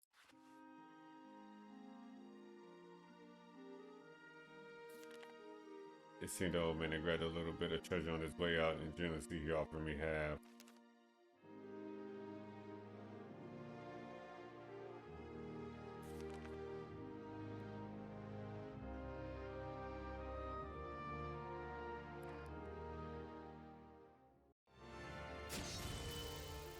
The soul of the warrior shines with each battle overcome.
Daily Treasureburg family rumors.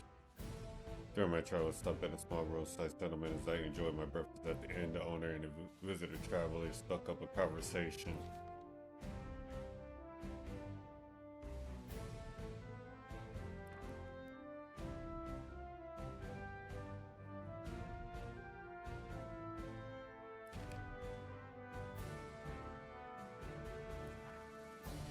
I was sitting next to me, leaned forward.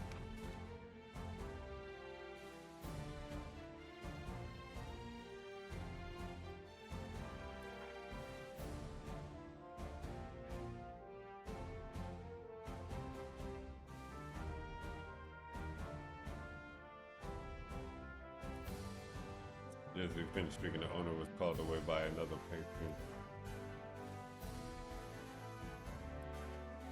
Perhaps looking for vindication after the cold reception he received from the owner, the traveler turned to me.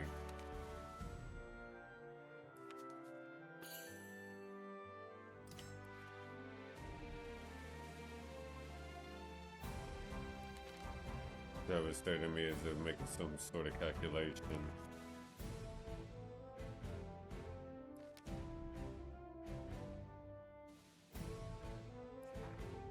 I would pay the staff and slip me some money before promptly leaving the inn. I didn't know what he was on about, but I wasn't about to just take his money and leave. I headed out of the inn and followed the man.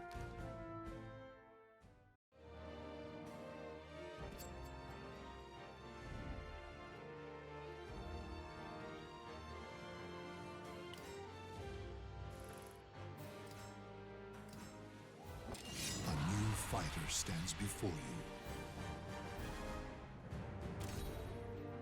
Oh look, another criminal wants to kill me.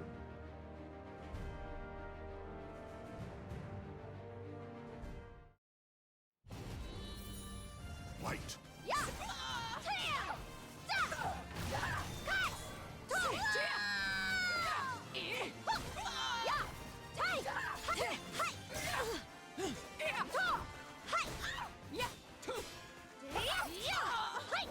Here we go! Not good enough. Do you want to be killed? Submit to me. Not good enough. Not good enough. That child. KO.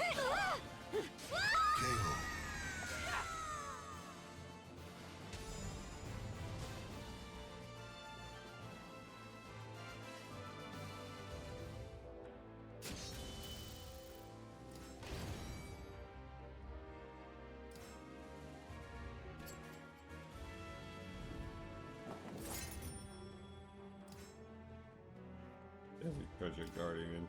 During my time in the settlement, I met a traveler searching for finding hidden treasure. He had some interesting information. As we walked, the traveler told me he had definite proof of the existence of Richie's hidden treasure and that he was at the end looking for a bodyguard to deal with the treasure's guardian. The story of Money Pit, the underground vault where rich treasure was hidden, was well known among thieves and bandits.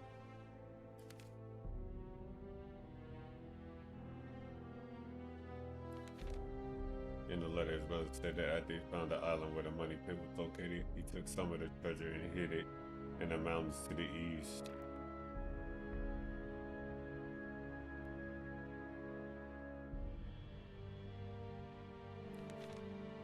There was a thin surface overshadowed by a boulder that matched the drawing in the letter. Inside, it was a small recess with a bundle wrapped in a worn-out cloth. When the traveler took out the bundle and unraveled it, several jewels larger and more radiant than I had ever seen came rolling out.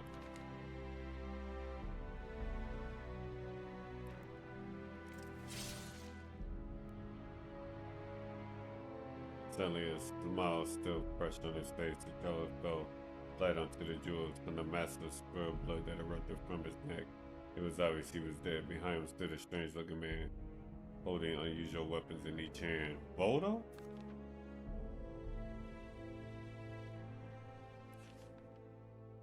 Yep, that definitely looks like him.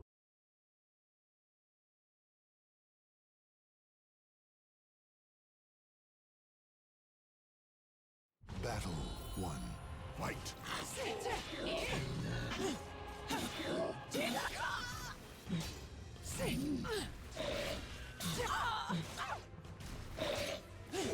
Submit to me.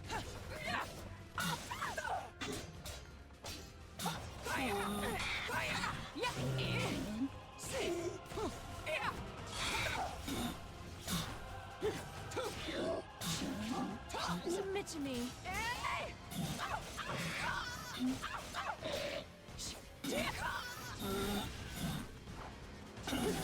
I'm tripping.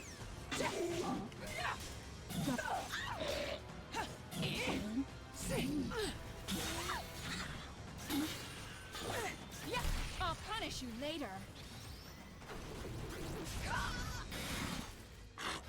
Not on my watch, you brat. Meet your death. KO. Naughty, naughty. Battle 2. Fight! Oops. Not good enough. Bad child.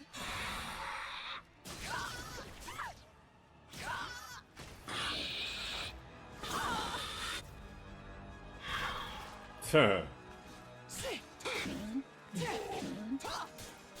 Not good enough. Not good enough.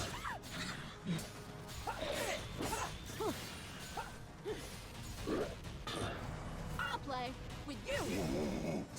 Bad child. Pathetic. You're greedy.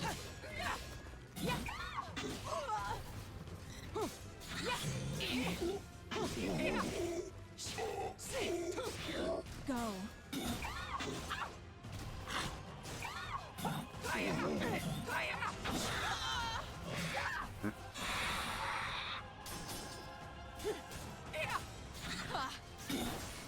You're good. Ah!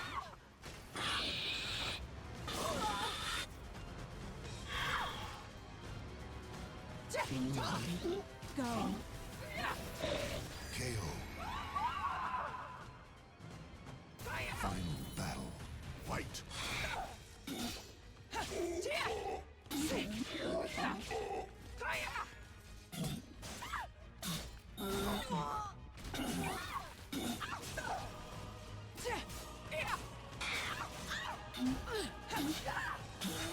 I'll play with you. Pathetic.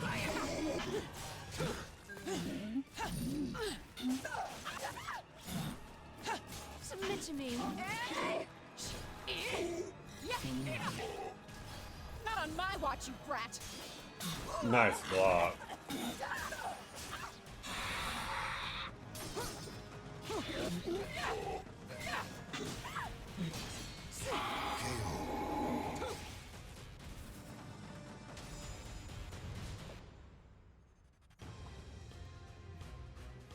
Get out of my way, Mr. Guardian.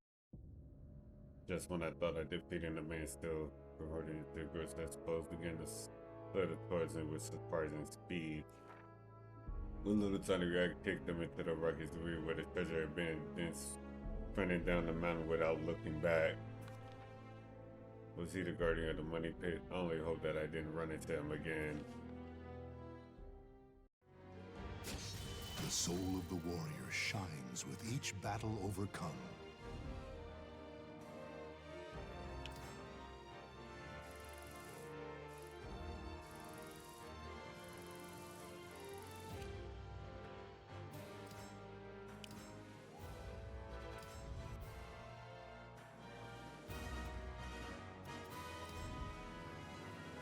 Holy counselor.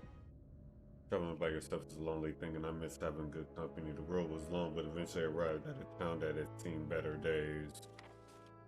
Following the instructions I had been given, I made my way to a lake on the outskirts of town and stood there holding an incense burner. Soon an agent from the Aval organization appeared and guided me to one of the organization's hideout.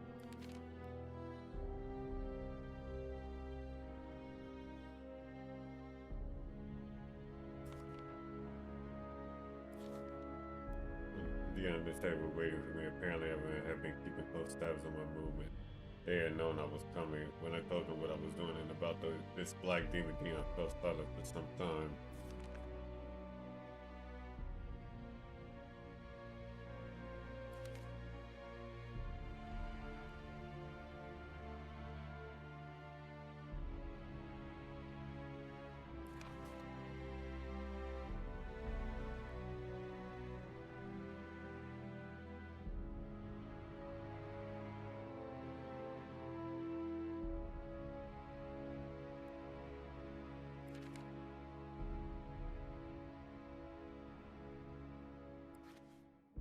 I asked them what they thought about the rumor I heard.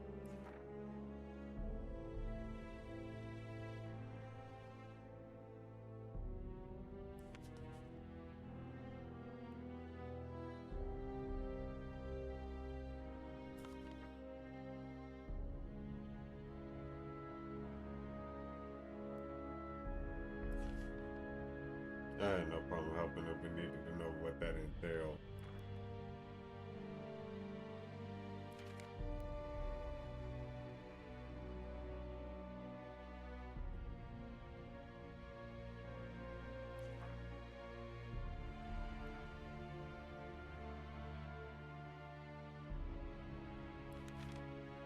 Edison thought I agreed to help.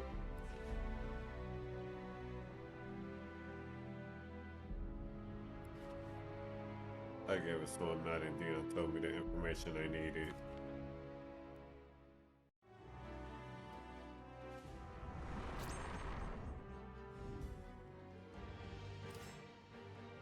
With the information Dion had given me in hand, I made my way to the newly discovered astral fusions. Azwel told me I still had the power to absorb them, and it was time to see if he was right. That's what Dion had said it would be. Unlike Rudy, the area was relatively unaffected, which was somewhat of a relief. I approached the astral fusion carefully, and the berserker appeared.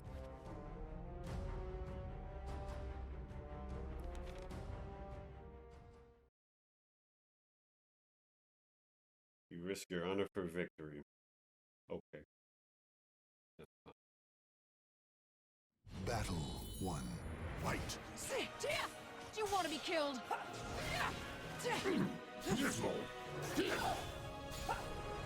Here I come. You shall. Bad child. Resistance is death. I'm not a bad child. Do you want to be killed?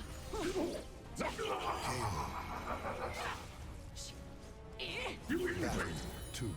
Fight.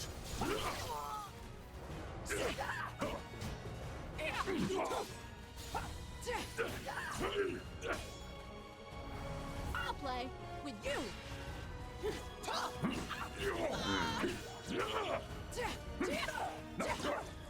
Wow.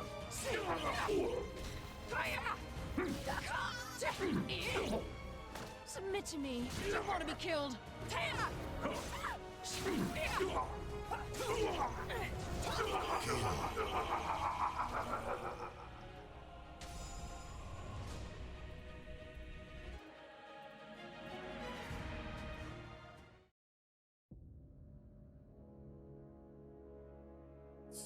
So, face death then.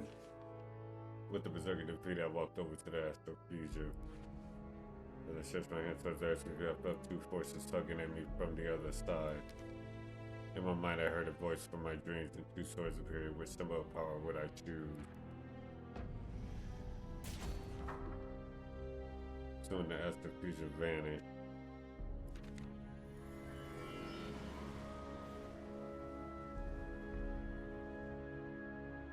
I felt an enormous surge of power flowing to me, a power even stronger than what I have felt before. Perhaps it was because my connection with the source submarine within the Astral Chaos had also grown in strength. Whatever the case, it seemed I still possessed the ability to restore the fusion. It was time to report back to Dion. The soul of the warrior shines with each battle overcome.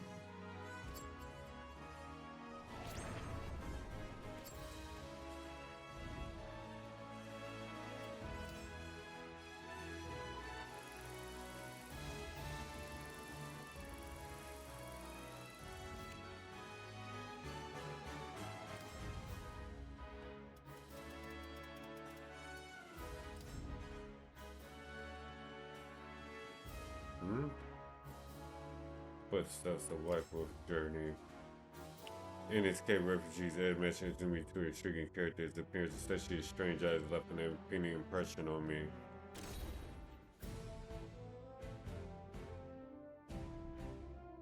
Wow. Garrett freed me from his seat next to the grinning Edge Master. When I told Garrett I had never expected to see him again, he nodded.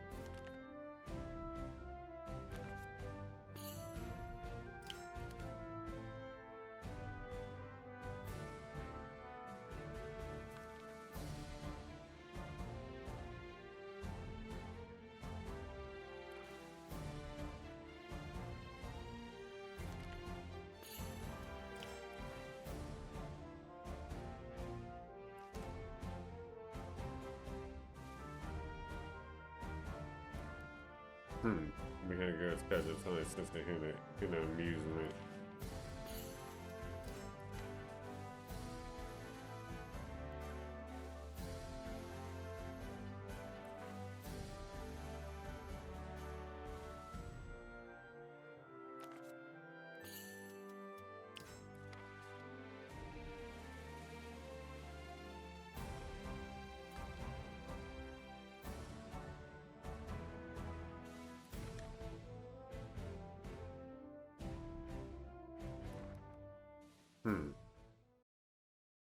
Man, I did beat you the first time with no problem.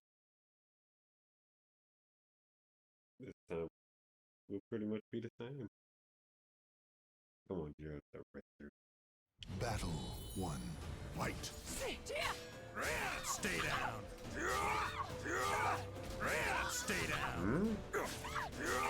Gotcha.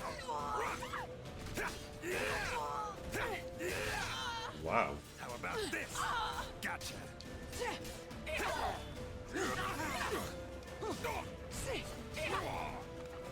Submit to me. You want to be killed.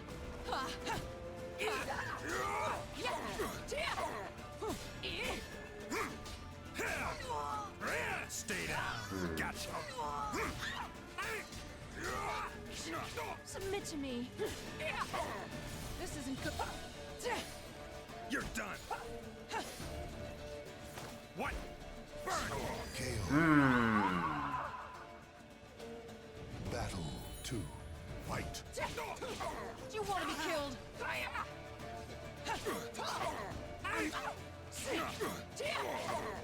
No chance. Could do this all day. Okay. I'm not impressed. Go. You want to be killed. Ah, fucked up.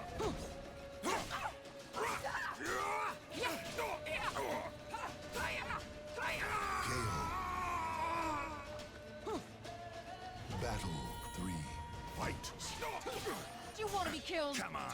That child, you're silly.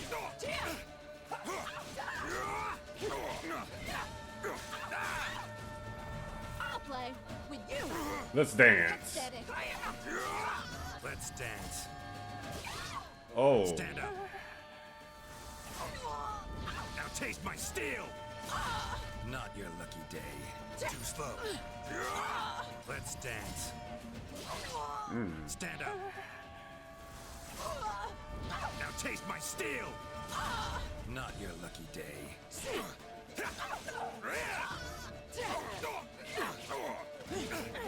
Not bad. Too slow. Stay down. Burn. Not yet. Battle 4. Fight. Kid. Submit to me. Not on my watch, you brat. No chance. Woo!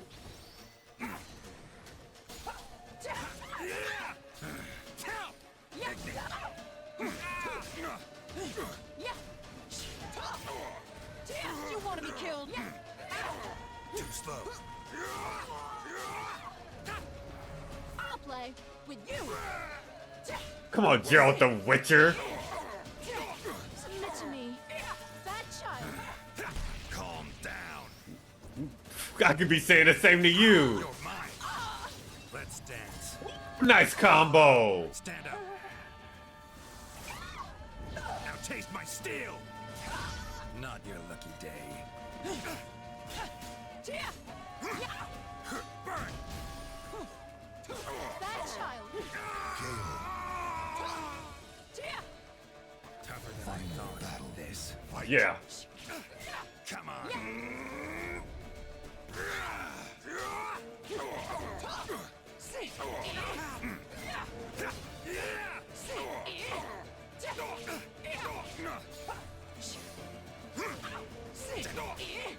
Get it.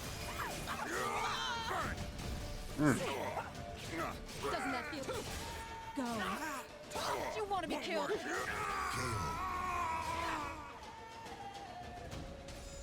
You lose.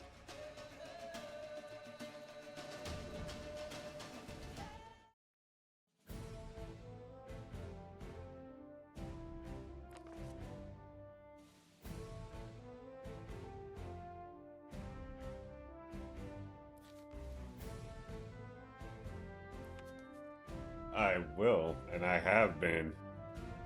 I spent the night in the temple in the morning. Gerald told me he would head back to the fortress where we first met, and I bid him farewell.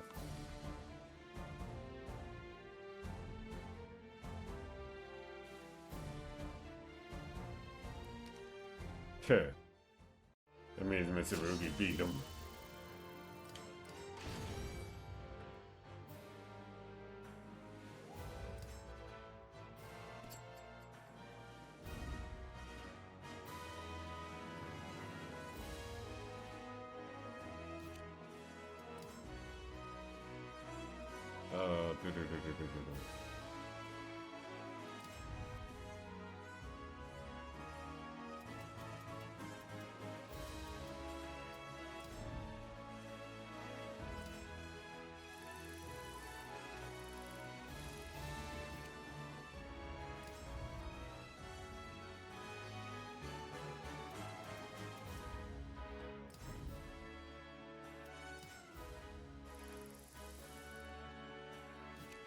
Oh, wait.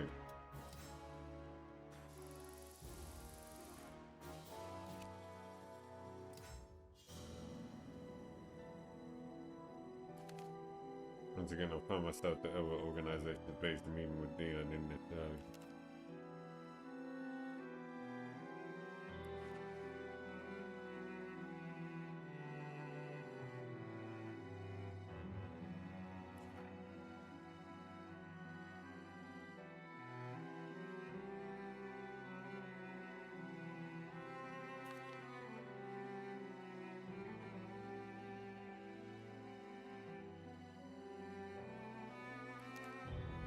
In other words, there's a good chance that these leaves are red herrings that won't lead me to grow or the black demon.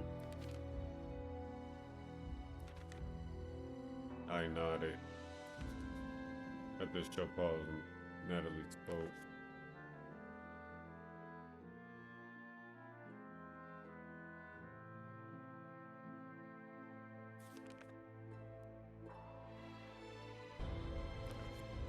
I asked her what the path was on Scott, or the back demon was fine.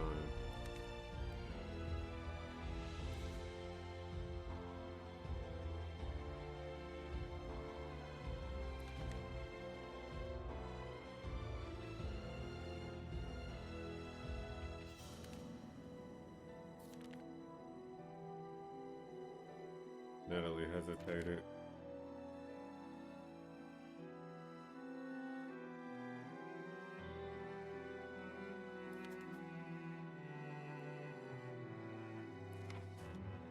Her eyes showed she was dead serious.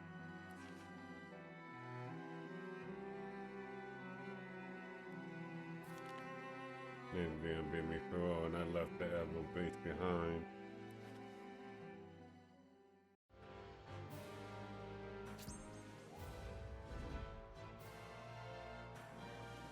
You can now accept Astral Chaos ceiling, but you're already upward for these missions. The pedestals and regions they appear. Information order had hardly been enlightening, but I would surely have been more in the dark had I acted alone. And with that, I began my search for the Black Demon.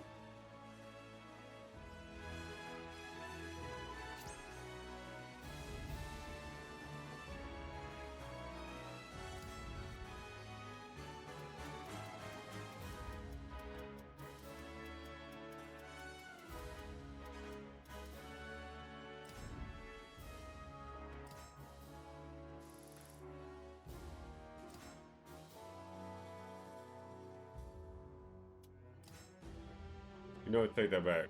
We're gonna stop here for now, y'all. Hey, I appreciate y'all coming by and checking out this part. We are now in chapter 5, and now we are on search for Girl and the Black Demon. And I'm still personally on the search for fucking Soul Edge, because I want the damn sword. Be that as it may, I thank y'all for coming by and checking this out. As always, everything is always in the playlist. Do check out my other content as well. And if you can, give me a like, comment, and subscribe. I'm Dark Rilla, voice actor, story, and adult-based content creator, y'all. Y'all take care of each other. Be good to each other. Till next time.